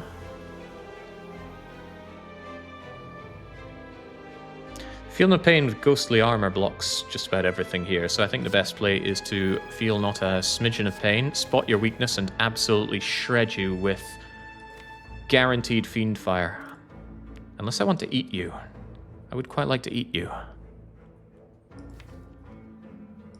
I'd really like to eat you.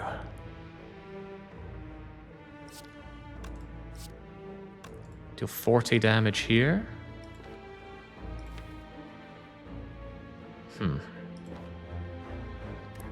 Unsure. Let's pocket watch to give ourselves more options. Oh, right, the Sender's Bane must have been there. Should have played the feed. No, it was too expensive. I'm looking at that exhume opportunity. Would really like to eat this thing. I cannot deny my hunger. But I could just kill it. Whoever said it's too much maths for them might have been on to something. But yeah, just exhuming Impervious gets me through this. Leaving me with just 1 energy. But if I could then play a bunch of other garbage so that Fiend Fire doesn't kill you... How can we not kill it with Fiend Fire? If we deal 15 damage, I can hit you with 1, 2, 3, 4, 5, 6 cards at most. And be safe. 1, 2, 3, 4, 5, 6. Maths is fallacy. Embrace mathless play.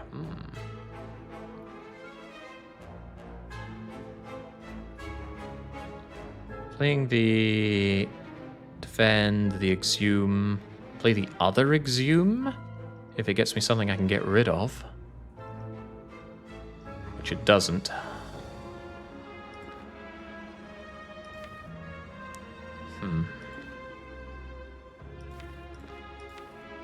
Actually, no, it gets me this, doesn't it? Nay, ideal. Alright, well, he's dead one way or another. So let's exhume first. Actually, why am I even thinking about getting the Impervious? The Fiend Fire also takes care of my matters. Yeah, one of the defends is free. Could just get the Ascender's Bane back. Doesn't save me enough energy worth of anything, though.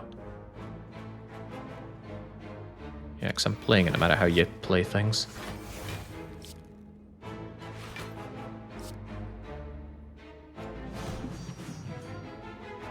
Shouldn't have done that. Should have exhumed first, huh? We got 1, 2, 3, 4, 5, 6, but now it's no longer safe. Ah, well, I messed that up. Should have exhumed something, then played Whirlwind. Still wouldn't have been enough. Whatever. We get Snecko Oil and another spot weakness. The thing is, one spot weakness is enough. There's really no need for more. Really no need for more. Am I even convincing myself? No, put it away, put it away. You've got a nice lean deck, don't fatten it up over nothing. Alright, Merchant Man, I'm made of money. What are you made of? Power throughs for burn, for wounds to burn with Fiend Fire. Those two work very well if I draw them together. Bloodletting for more energy, great for those Snecko turns where I don't care about pocket watching. Chemical X for my Whirlwind. I have so much money I could easily consider that. It is the only X-Cost card that the Chad has, but being able to just freely do another 20-odd damage AoE is probably worth buying that anyway. We have no other shop options until we reach Act 4, so spend it wisely. Insect, also quite tempting, knowing that we're going into 2 elites and it's good for Spear and Shield. In fact, I could take all 3 of these, couldn't I? I don't need more draw, so Centennial's a bit of a waste. However, if I were to, say, Hemokinesis, I could draw for Fiend Fire, which is pretty badass. Still good, though. It's reliable, that much is for certain. What about Purity to exhaust my hand down? Not really a problem, I have exhaust for days. Not bad. I can even afford the power through. Which I will. Well, we had a bajillion money, and now we don't. Let's get recalling. Don't want to run into problems with not having that key down the line. And it's Tiny Little Giant Head. Is Tiny Little Giant Head about to have a big problem? Maybe. I might be the one with a little bit of a problem here, though. Bash, Headbutt, Whirlwind.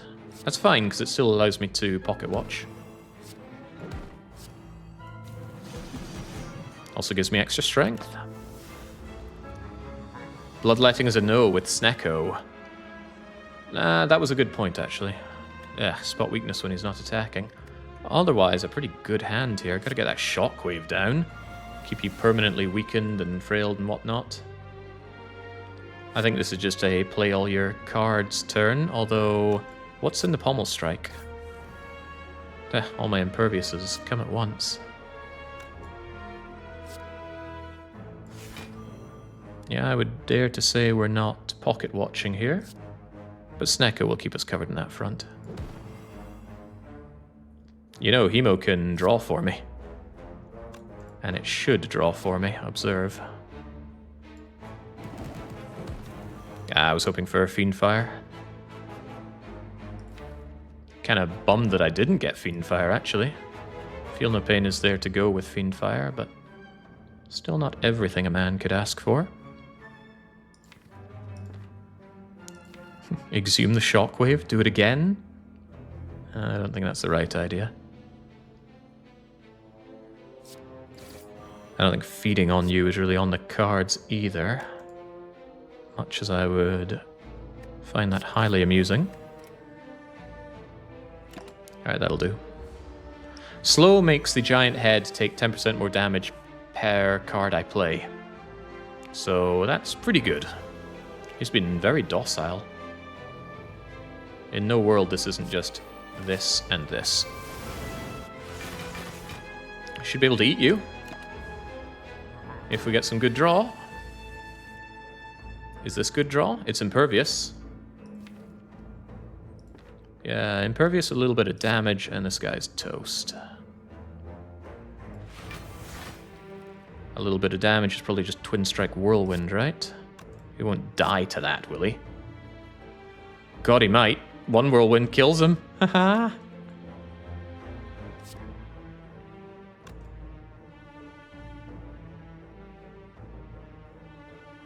Yeah, what's that? That's 21 times 4, so he dies to that Whirlwind. I don't want him to die to that Whirlwind. Let's, caw canny, as I like to say. And this Whirlwind is still far too much damage.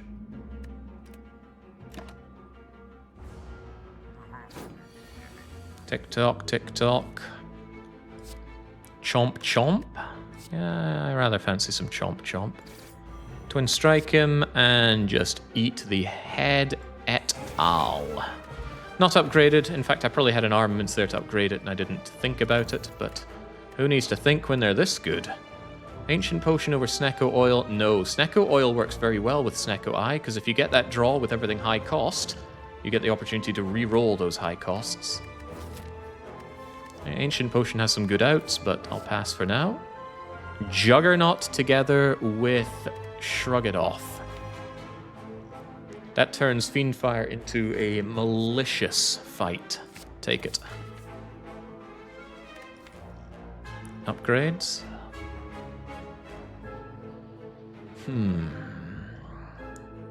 Probably Feel No Pain. Feel No Pain is fairly instrumental in my block. Calipers would be great. Barricade would be great. No matter how good this relic is, which is yet again in a tiny chest, we can't have it.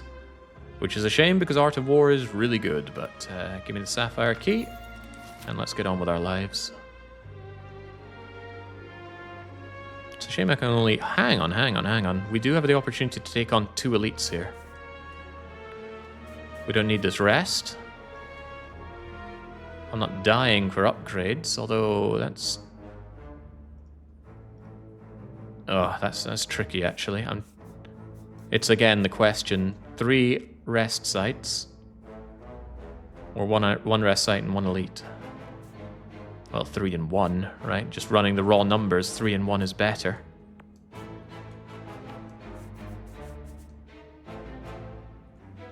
Yeah, I got no choice. I have to take left, even though I'd love to take on 2 elites with the Preserved Insect, the extra bonfires. Are bonfires really that good? We're not crying out for upgrades, but I'm crying out for killing more elites. Death to elites. Death to tiny Reptomancer with our tiny little daggers. Hello, Juggernaut. It's a random enemy, so it's not very reliable, sadly.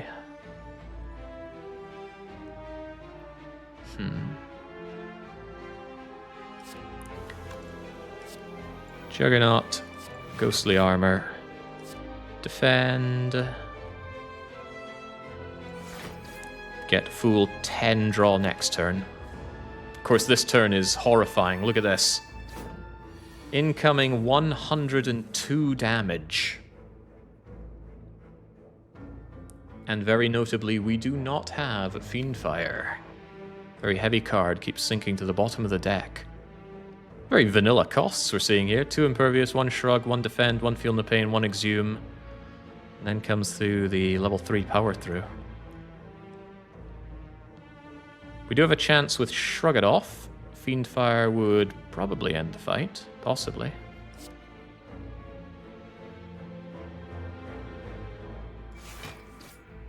Exhume, but I have nothing to exhume. I have Exhume, but you can't exhume. I think I need to draw a little bit more, and we're going to use our Centennial for that. Tempted to put Impervious at the top of the deck, just so I can potentially draw it for some much-needed blocking.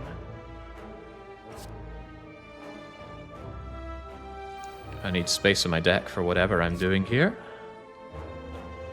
Let's remove one of you. Let's have Impervious as an option. Hemokinesis, another one of the big hitters, out of the question. Do our draw. There's Whirlwind. Does stuff for me. Is it enough stuff, though? I think I'd rather Impervious the damage away. And then Exhume the Impervious back. Although anything that exhausts already gives me block, and these guys are going to die to Whirlwind. So that's actually full block right there. Pretty sweet. And that was entirely due to Centennial, whilst I was looking at Centennial thinking, I don't need Centennial. I have 1,000,000... What was the phrase? Draw, yeah. Once upon a time I had 1,000,000 draw.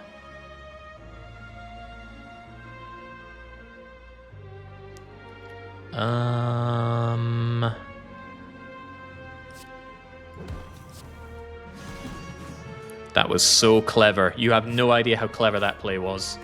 Well, maybe you do, but it was really good.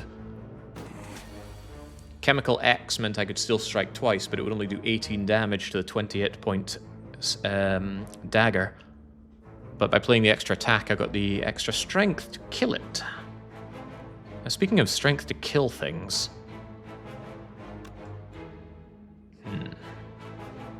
If I could block this, I'd be more than happy to eat the Reptomancer.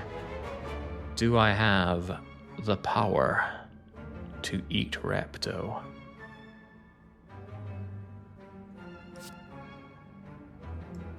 Go away. Alright, Whetstone. 2 random attacks get upgraded. A blood potion for 20% healing. That's not bad. That's 20 health in a potion, but I think the Snecko oil would get me out of a worse situation. Cards. And they're not cards I'm interested in, so even though Sword Boomerang scales nicely with strength, skip-a-doodle-doo. Upgrade Bash and Twin Strike. Not great, but not terrible. I think I'll take a Vent over Fight right now, although Feed says take the Fight. I just love events. Event could even be Fight in Act 1 Boss. It is Fight an Act 1 boss! Obtain a rare relic. I could do with more of those. I'm not even entertaining the other options. We're at full health, so upgrading to full is meaningless. And we are not hungry for upgrades. Especially not after grabbing that Whetstone. Yeah, little do you know, I actually fire up another computer with the same seed and quickly, rapidly go through the game to see what's coming my way. You don't know that because you're all just stupid, but I do. What do I see here? Just Shockwave Fiendfire. It's not very good, but it's a start. It's really not very good. Better to probably get the extra damage in with Twin Strike first. Buy Exhume, buy Impervious, yeah, buy Hexaghost. Hello 10 draw. Oh god, hello 6x6. That's another thing to keep in mind. Probably the worst matchup in this event is Hexaghost, because you probably have very good health, and then he comes in with something like this.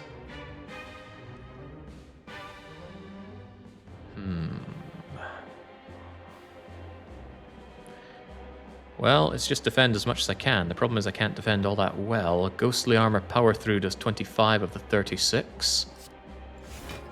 That's gonna have to help. And then I just need a little more. Shrug It Off does a little more. Also draws something. Something relevant. Something modern. The internet. No. Whirlwind gets rid of Pocket Watch. Whirlwind also does decent damage. Good enough. Bleh. I want to eat Hexaghost if given the opportunity. He's a pretty easy fight from here on out. But let's not confuse pretty easy within the bag.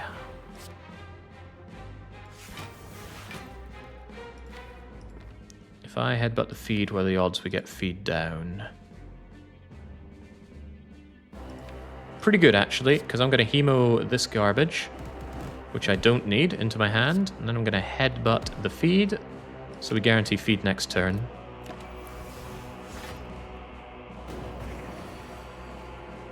Ugh, 3-cost feed is a little less good. Well, it's a lot less good. Let us become ever stronger.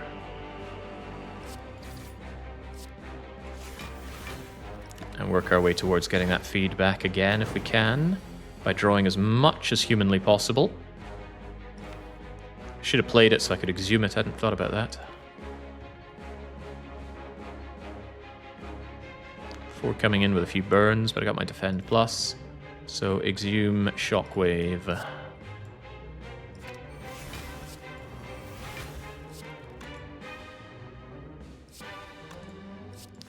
fairly well. Not another Snacko run. Who would believe? He's powering up, and I am not. I don't actually want Juggernaut. I want to just eat this fool. Just block and work our way towards feeding. And this could get me the feeding. Good. Good. He's on death's door. I have full block. I have full 10 draw, so we guarantee eat Hexafool.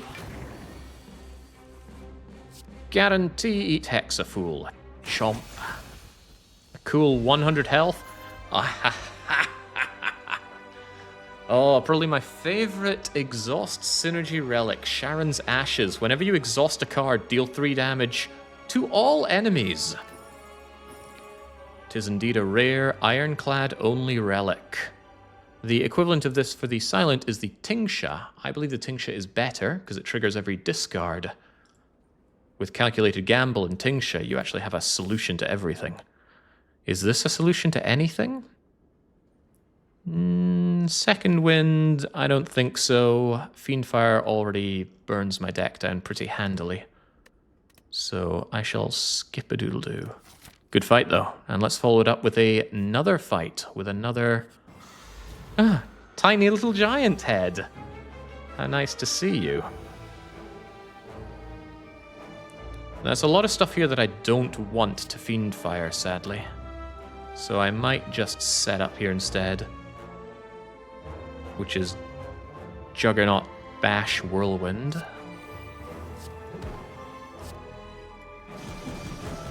I mean, pretty good as turn 1s go against this thing. Yeah, too much good stuff here. Let's pass. That was good damage, sure, but I wanted my 10-card draw, if I can be so cheeky. Armaments upgrades all of this junk for free. And also, me taking block hurts you. Nothing exhumed currently. Or nothing in need of exhuming currently.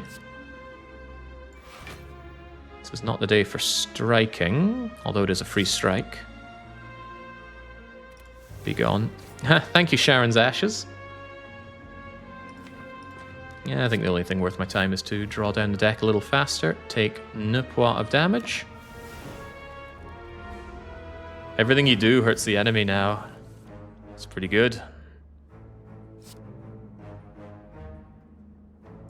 I feel not a shred of pain. You certainly do, though. Not great for the damage output. I might have to really make a judgment call between going for the feed and going for the Fiend Fire. There goes my feed. Dark Embrace would turn this all around. There's Exhume. This blocks very handily, so I reckon I just Fiendly Fire you. And Exhume the feed. Assuming this doesn't just kill you. Oh, right, yeah, this. No, Juggernaut! I was so close. Oh well, Mawbank is mine. Colorless Potion I think is a skip. Sentinel might not be. If this card is exhausted, gain 2 energy. I think we turned down an upgraded Sentinel earlier on. The problem is, when I Fiendfire that away, I have no way of using the energy because my hand is empty and I have no Dark Embrace. Also, even if I did have the opportunity to use the energy, I've got Pocket Watch that would be unpleasantly handled with that. I think I have to skip that Sentinel. Could you kill with Feed and Ashes to trigger health gain? It must be the attack damage from Feed to gain the health. So if I play Feed and it brings the enemy down to 2 hit points and then the Ashes kill it, you do not get the extra health. I think I passed on that Sentinel. I can't see it working in what we have right now. Yeah, the Mawbank's a little lame. It'll give me some extra dodge. Wow, it's really piling on the elite rewards at the end here. Act 1 boss, elite, and event elite, which does not count as an elite for the Slaver's Collar, I believe. Still taking the fight, of course. Yeah, look at that. Still on 3 energy. Oh boy. This is pretty sweet.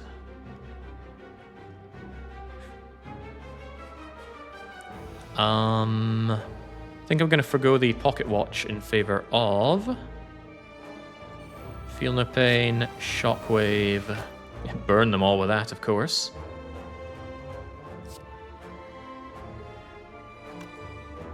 Probably headbutt nothing. I don't want to see these defends.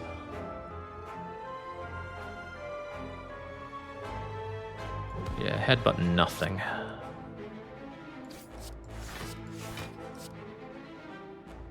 Sure.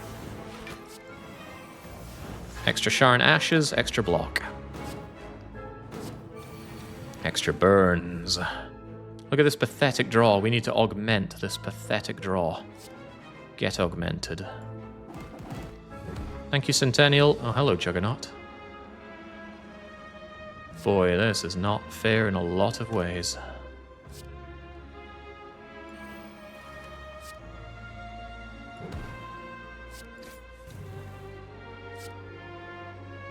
Random? Sure, I'll take random. Get rid of that burn so I have even less to worry about. This is just one of those fights where it's just not happening for Pocket Watch. Oh, goodbye. I wanted to eat you, but oh well. Magic Flower is back. Another rare relic, 50% more healing. Now my only healing is Burning Blood and Feed. Feed is actually healing.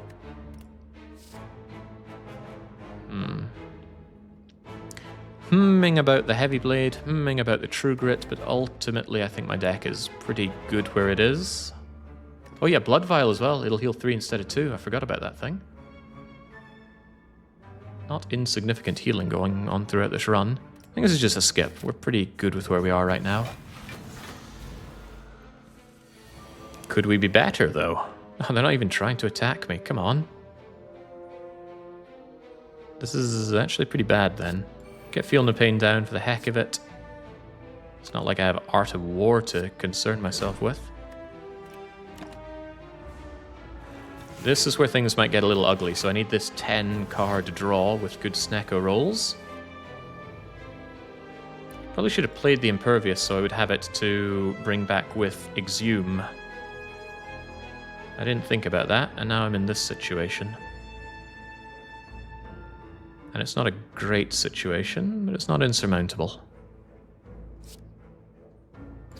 Start with Twin Striking one of them, get myself a touch of block.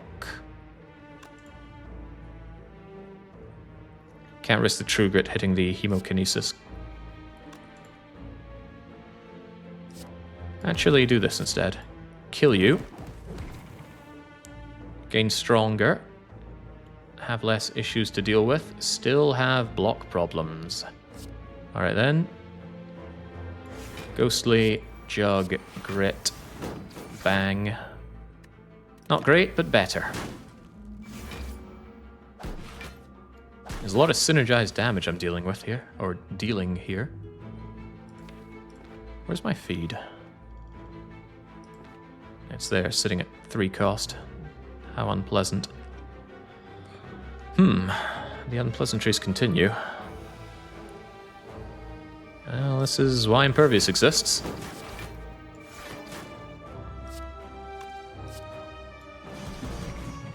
I'm gonna eat you.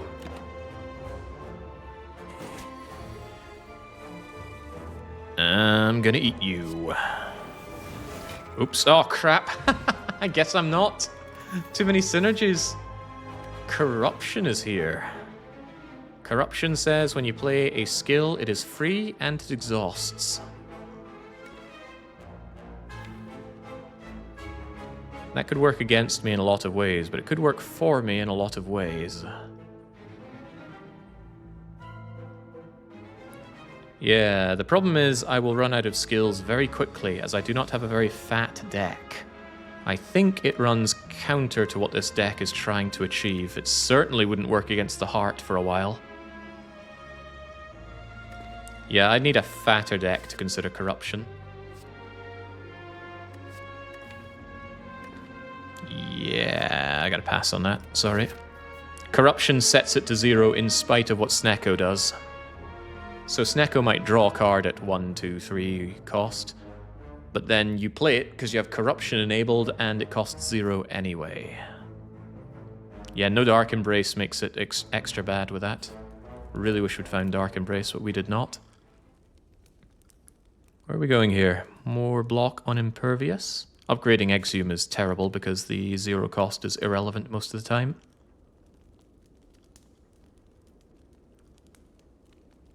Having a Headbutt keep me alive longer for setup is quite nice. Juggernaut deals quite a lot of extra damage. I think we'll go Juggernaut then. It's fun, right? Juggernaut's a fun card. Yeah, a lot of rare cards, isn't there? 1, 2, 3, 4, 5, 6, 7. That's quite a lot. 2 from end of act rewards, sure, but the rest? I think it's also the fact that I've been taking the rare cards. Often I turn my nose up at them thinking, oh, nice, but I need to survive, etc., etc. Alright, Time Eater is the first one up to bat. And what do we say to Time Eater? We say, I want Feel No Pain and some Hemo Draw, please. Do we? Or would I rather just block this? I can just Feel No Pain, defend, defend. Ah, but hang on, if I take damage, I'm doing the draw anyway. Definitely want Feel No Pain down, though. Let's see what our draw is first, shall we? Ugh, but I have no real energy to play it.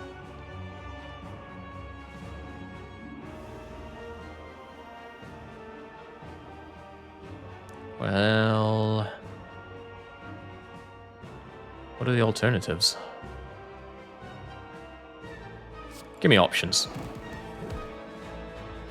That's options. That allows me to block the damage altogether thanks to Shrug.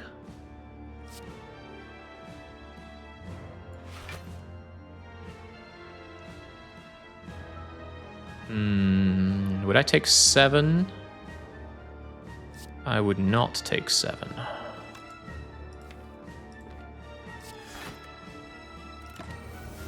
So I lost my pocket watch value, but no immediate damage coming in is quite nice. 8x3 following up. Yeah, these are some very unfortunate Snecko costs. It's got to be the Shockwave from the get-go, though.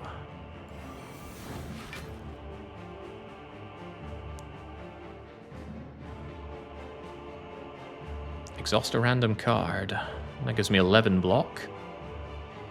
Or Ghostly Armor.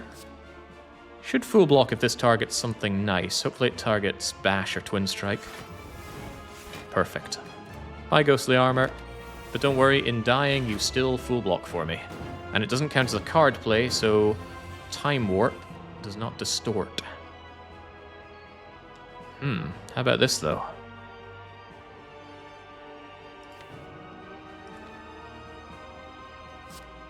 That's pretty brutal. That's 9 times 20 damage. But with no additional draw, it's quite painful, and it burns a lot of the good parts of my deck, leaving me with not very good parts of my deck. He would also instantly Foolish away his downsides. However...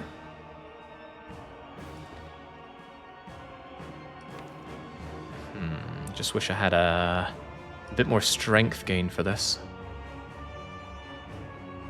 What's the better alternative here? There's definitely a better play. I don't think it's Fiendfire. Especially when Whirlwind is sitting here with 6x15 for 1 card play.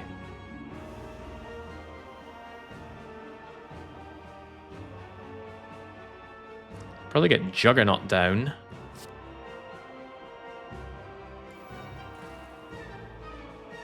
Yeah, Juggernaut Whirlwind seems fine by me.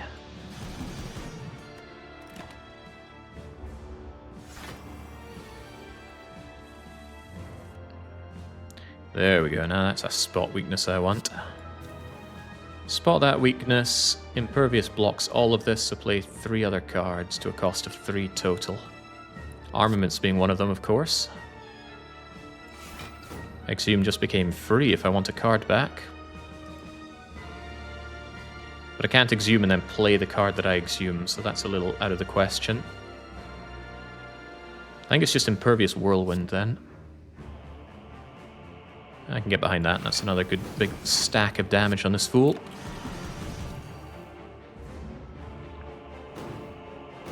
Even with his strength gain, he cannot penetrate through me. He's in for a very bad time. Just wish I'd pocket watched there. Pommel Strike helps with such things, though. It's a shame, though, because I'd like to Impervious. Maybe I just Impervious Fiendfire this garbage I don't mind losing so badly. Although it should be Impervious Pommel Strike Fiendfire to get an extra 2 cards to burn. I don't mind burning any of these. The feed we can come back for if desired. God, it's just not fair what we do to this guy. He's going to Foolish, but it's not impossible that I... It's highly likely that he dies before that's even a question. This is nice revenge for that earlier run we had with Silent. So it's just Pommel Strike, boot to the head. Escar, go home. Again, I probably had the opportunity to upgrade that feed and completely passed it by. What's 1 hit point matter, though? We don't overly rely on powers, so the Awakened one shouldn't be too tough, but I've said that before. Turn 1 draw looks a little rough on the edges. Let's see if Pommel Strike can't dig us out of that. Feel No Pain is definitely a power worth playing, even against the Awakened one.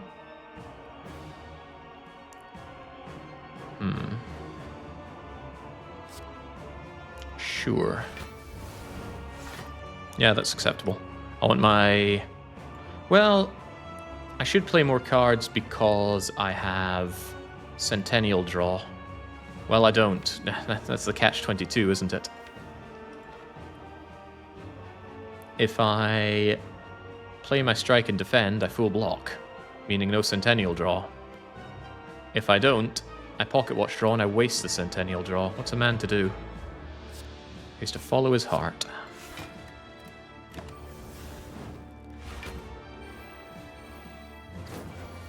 I do like Ironclad. It's just such uncomplicated nonsense. Like this, why is it not just Shockwave Whirlwind? Probably because Shrug is here, but let's definitely get this thing down first, unless I want to Juggernaut first. I think Juggernaut's the answer against Awakened one. Let's not be too hasty on that one.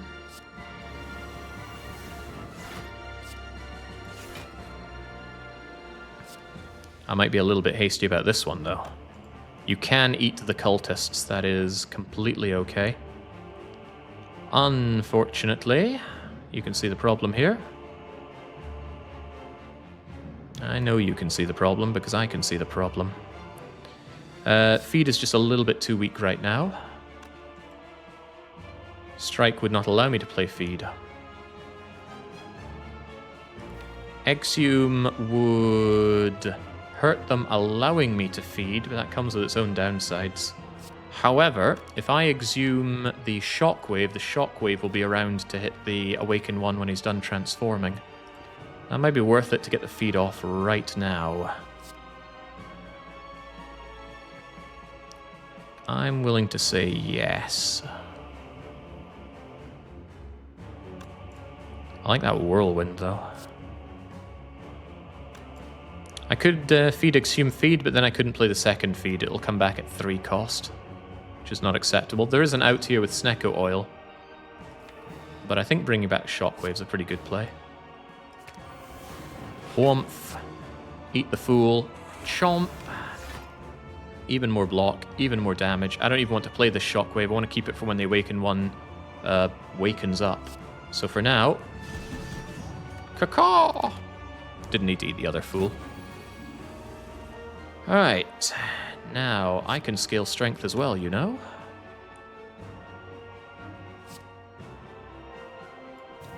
I certainly want to, but I don't want to take extra damage if I can avoid it.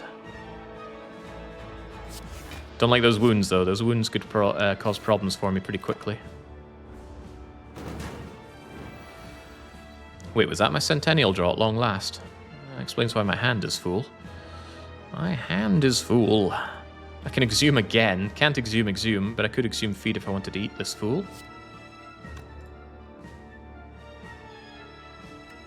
Don't like the idea of Fiend firing away all this glorious goodness, but, I mean, I would just knock this fool right out.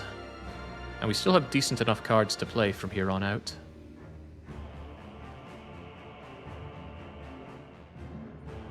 I don't have another Exhume, do I? No, I played one already. There's no need to eat this guy, but I just feel like this is unnecessary. Well, can't say unnecessary without necessary. Goodbye.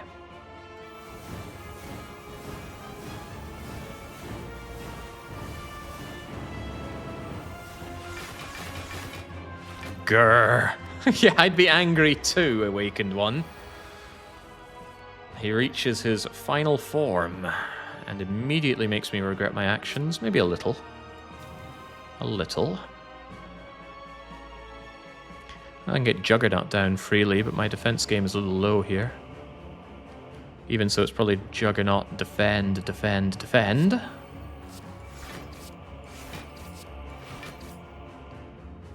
Hemo achieves very little value, but this does something. Hit me.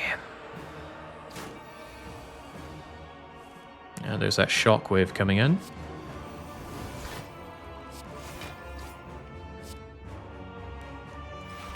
Fine by me, I suppose. How unfortunate, right? I exhaust, he gets hurt. I get block, he gets hurt. Can anyone do anything for this poor, very poor individual? Like letting me block, and then block. Well, that's going to block for me as well, so... bleh.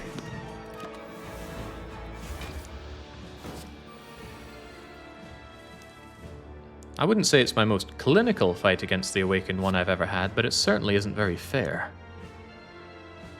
Let's see... This isn't bajillion full block that one might hope for. It's decent enough damage. Oh, in fact, he's dead, isn't he? Goodbye. Well, I hope that heart is trembling with fear. We have quite the powerful Ironclad deck.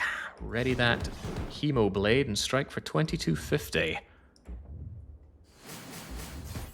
Was there no bet tonight? No, I don't always put on the bet, and I did not do so today. I don't like overdoing bets. Generally, I like one a week, which is why we have the weekly one-shot. Sometimes. The name might be misleading. Okay, well, we're getting a little bit of dosh out of the Maw Bank, so we can have a reasonable run-of-the-mill at the shop. It might be a rest, not because I want the staggering 7 hit points. I wouldn't even get 7, I'd get 4 because the Blood Vial already heals me for 3 going to the next fight. I'm more thinking about the card reward. Unless there's an upgrade that really shouts out to me, and there's really not. Maybe the other Impervious. You know, the other Impervious, or an Impervious to begin with, is probably a decent idea, all things considered. Heart doesn't mess around. I probably need that block. What cards would we be looking for? Well, with Snecko... Bludgeon would be good. Dark Embrace would be amazing. Dark Embrace is probably in the shop, though. You know what? Dark Embrace alone is a reason to do this. Hey, it's not Dark Embrace. In fact, I don't want any of this garbage. Skip. Alright. Final. Well, not quite final, but almost final chance for Dark Embrace. The merchant always sells 1 power, 2 skills, 2 attacks, and 2 colorless cards. And it's not Dark Embrace. There is a Dolly's Mirror. I could double any 1 card that I have. I didn't want Uppercut when I saw it on Act 1. I don't want it now. I don't want any of these cards. It's probably Dolly's Mirror and a remove. And that's not a happy solution. Thanks to Pocket Watch, Finesse isn't very good. Thanks to Snecko, Transmutation isn't very good. Iron Wave is a fairly low output card to begin with. Uppercut is trounced by Shockwave, spot weakness I already have with a plus. Flex is bad with Pocket Watch. Combust. I don't have synergies for self-harm that go with Combust, like Rupture. Bottled Flame would bottle any attack for turn 1. What kind of attack could possibly help on turn 1? Not Fiendfire, because our turn 1 draws only 7. We want Fiendfire for those big, juicy 10 draws. These are the only attacks we have, and they're not that fat. And we're going to have 1 fewer when I get rid of that strike. What a shame. All this money and nothing good to buy. What would I double, anyway? Probably Feel No Pain. Imagine the blocking power with 8 block per exhaust. Although I don't have a lot of cards to exhaust. My deck is slim. Very slim indeed.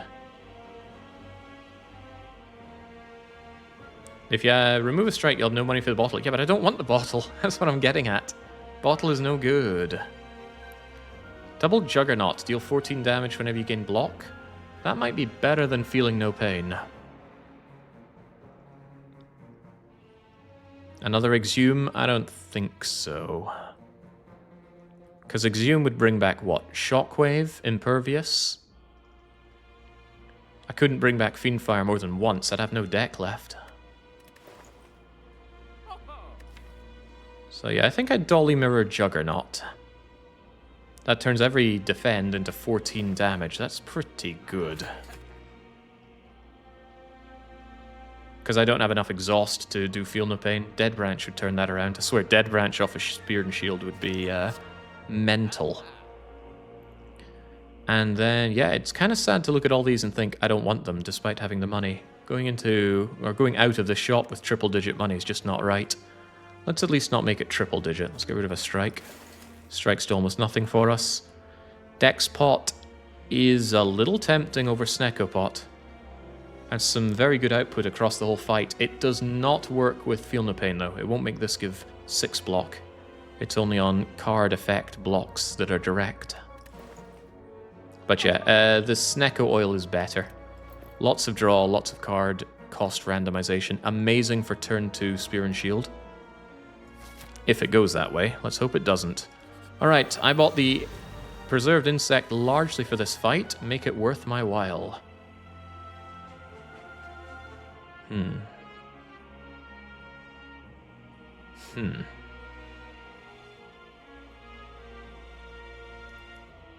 My while does not seem made. It's probably Juggernaut. Then I can't block. That's not good.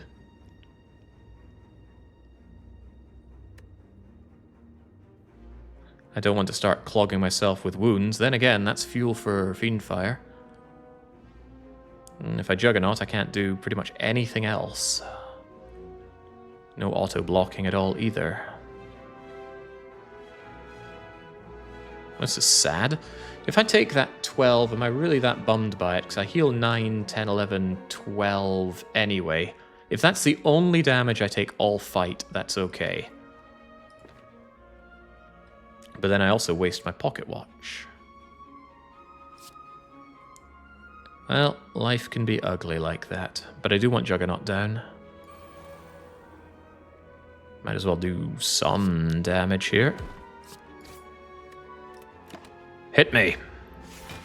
Sir, you have 20. I said hit me. Alright.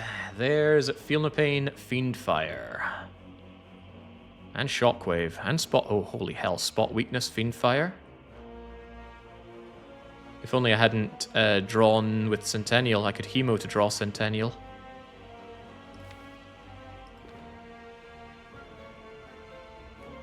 Alright. Consider... Fiendfire doing 15 times 1, 2, 3, 4, 5, 6, 7. That's not enough. Or is it? No, we need to be 9 to take care of that. It's a little unfortunate. However, Juggernaut might make up the odds and ends with hitting you. I wouldn't bet on it, though.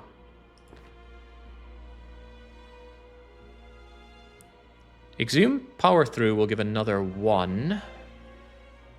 The Vulnerable out of Shockwave would make up for more of that.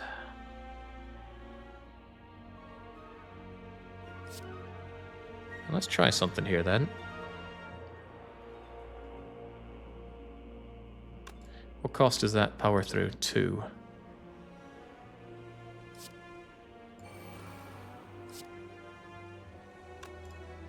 Exhume is free. 1, 2, okay.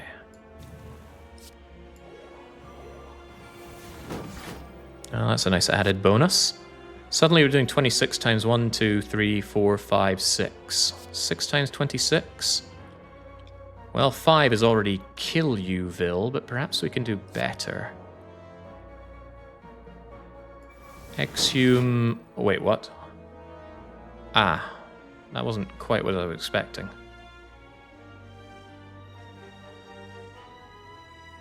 I mean, I could play another shockwave for the hell of it, but 1, 2, 3, 4, 5 times 26 should be fine, right?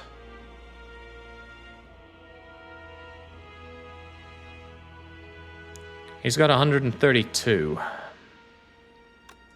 We also shower in Ash a bit more. I'm just contemplating playing this shockwave while I'm at it. Don't forget you deal way more damage with Juggernaut and Sharon's Ashes. You know what, let's believe. Just gotta believe. Freaking die.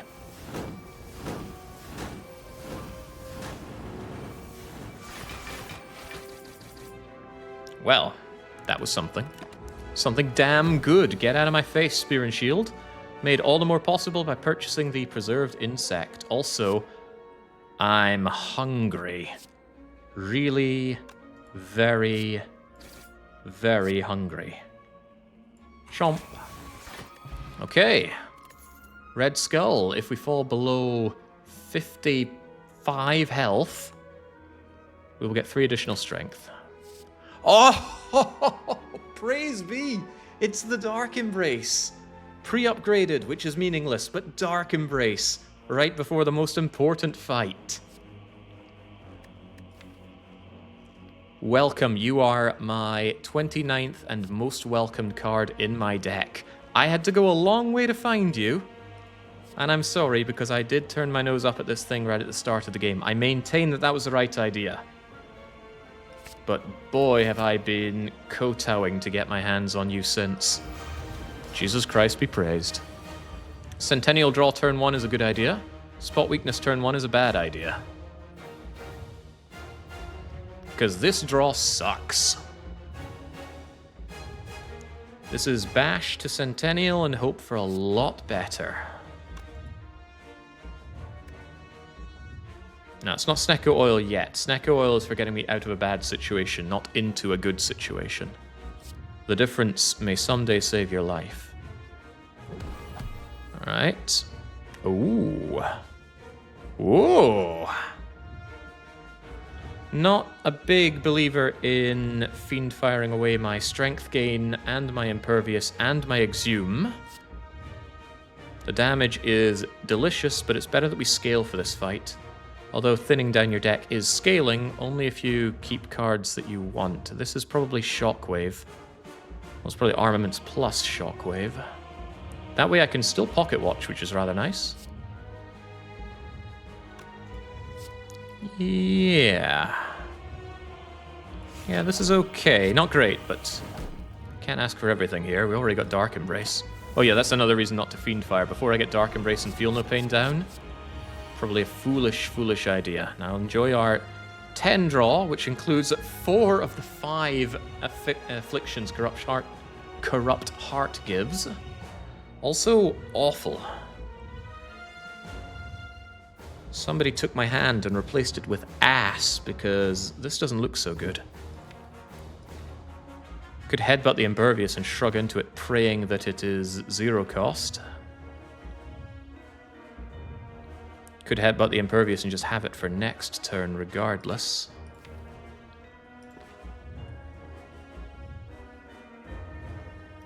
Jesus, this is bad. This is the stuff I want to burn away. Early Red Skull. Gotta look on the bright side, don't we? I have no other draw, do I? Oh man, this is sad. Impervious, what do you have for me? 3 cost? Well, that's even worse than before. Alright, end me.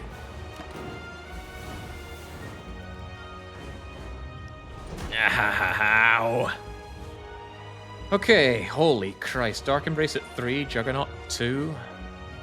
At least Ghostly Armor is here to make my life a little bit better, but only a little. This could very easily be the Snecko oil just to make these more playable, because currently I need these powers down and they're very not playable. Let's get the free stuff out of the way first.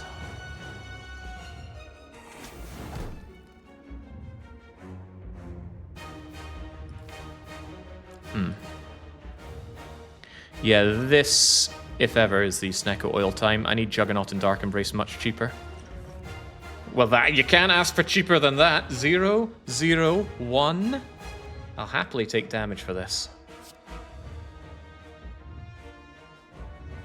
Every card who's exhausted, draw a card. Yeah, I think I will. Whenever you gain block, deal 7 damage. Okay. Deal even more damage when you gain block. Alright, now blocking is very, very good. Unfortunately, this isn't block. Pummel striking into Feel No Pain runs a very real risk of not being able to play it, but it has a good chance of getting me impervious at a reasonable cost. Or both of them at extremely playable costs. Okay. Yeah, sure. Alright, things suddenly got a lot more palatable. You can also exhume something. But none of this strikes me as good targeting for exhuming. Alright, we finally have something good going here. Defend is actually really good. Deals damn good damage. And now we are super strengthened up by Blood Skull. Excellent. Does that mean we should hit you harder? Sure. I do not fear the damage. The heart fears me. Not scared. I have never known fear in my life. Fiendfire. Fiendfire draws, Fiendfire blocks, Fiendfire does incredible damage. Fiendfire gets rid of mostly garbage here. I wish I had a bit more here.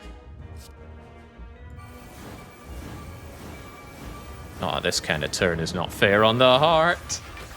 Burn you, exhaust on you, hit you, block myself. Not that that matters all that much. And I can still do more.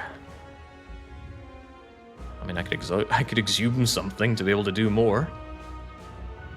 This might actually be exhume Fiendfire so I can do that again down the line. Yeah, I can't do more damage, but I'm thinking of more setup for myself. No more powers, though. Yeah, exhuming Fiendfire just to have it for the future is probably a great idea, especially when exhume is going for free. Get back in here.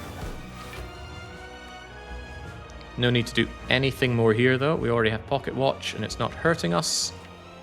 And I don't want to draw either of these, because I want to draw them when the enemy is attacking. The idea that I pass a heart turn with 3 out of 4 energy is unthinkable. And yet, here we are. Ew.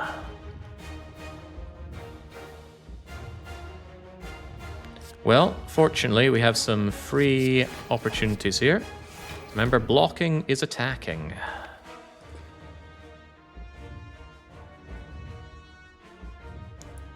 But blocking at that cost, yeah. What if we exhume our way forward?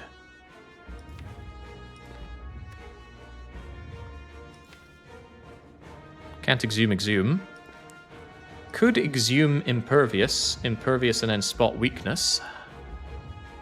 Then my strength is through the roof. Spotting weakness without doing anything like that hurts quite a bit. Sure.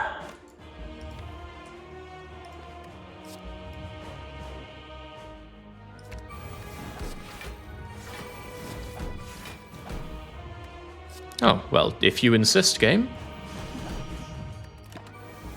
That poor heart is dead. If it can't kill me on this next turn, which, pro tip, it's impossible to do, then the heart is just gone. I like the idea of a gone heart. Farewell.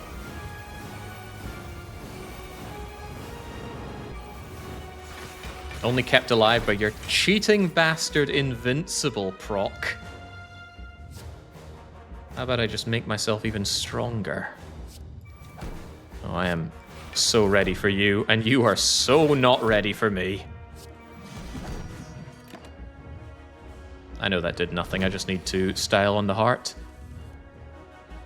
Because I've never seen a deader heart. I mean, I've seen a lot of hearts before. But none as dead as this one. Good game. Good fight. And my good friend Navi, or Tattle, or whoever the other fairies are from Ocarina of Time and above, are free to join us on our next wild adventure as we ascend up the Spire. See, when I have Snecko, it's always Snecko that wins, right? Never me. Alright, let's just lob Navi down off the top of here. Good job. 30-50. Strong deck, strong relics. Hard to say at any point what this really did, this deck. It had strength gain, it had exhaust, it had draw, it had synergies. It just did a bit of everything, and it did it really well. Merbeast appreciates me doing very well, and is thankfully giving the gifted subs to me and not to the Snecko Eye. I'm sure Snecko Eye has a channel out there somewhere that's getting all of my well-deserved support. Anyway, that seems about right for today. Fun runs, although fun in very different ways. We had the saddest defect run I've ever seen. It's not by choice, I only had 3 relics here. And this, yeah. I suppose I should be proud that I was able to get at least this far with it, but poor defect just never stood a chance. Pretty good run with the silent, as is often the case with the silent, bodied by the time eater. One of these days I'll get an A20 Shiv win. But of course, the Chad comes in to style on everyone. Chemex, Snecko Eye, Preserved Insect, good everything. Across the entire run, the Pocket Watch drew me 9.5 cards per combat, 2 a turn. So I augmented my draw by 40% with Pocket Watch, and 40% with Snecko Eye. Just 10 draw is brokenly powerful, and we had Centennial for the few times when that didn't happen, which was actually more draws per combat than Snecko. Not than Pocket Watch, though. That's a different story altogether. 7 card rewards, upgraded Bash and Twin Strike. Sharon's Ashes, although we got it very late, did 262 damage. 100 basically unspent gold out of the Maw Bank. 16 healing that was unnecessary out of the Flower. What did we dupe again? I don't know, but it was probably a great card. It was probably Juggernaut. Red Skull procced right at the final hour there. And still got some nice draw out of Dark Embrace. Even though everything didn't get used at the end, it was there, so it was as a backup plan if our other plans did not succeed. But really, Fiendfire, Sharon's Ashes, Juggernaut, that poor heart didn't stand a chance. But I did, which is why I won. I'll do my usual cry out for other people to try slaying the Spire, because as much as I enjoy playing this game, I also enjoy watching this game. Who knows, maybe I'll get a chance. That's it for me today, though. I don't know when I'll be back. Life is in a bit of a flux at the moment, but as soon as it is not, I will iron out my schedule with something other than just wildcard on it, and we'll get to go with that. But until then, it is a cheers and a cheerio.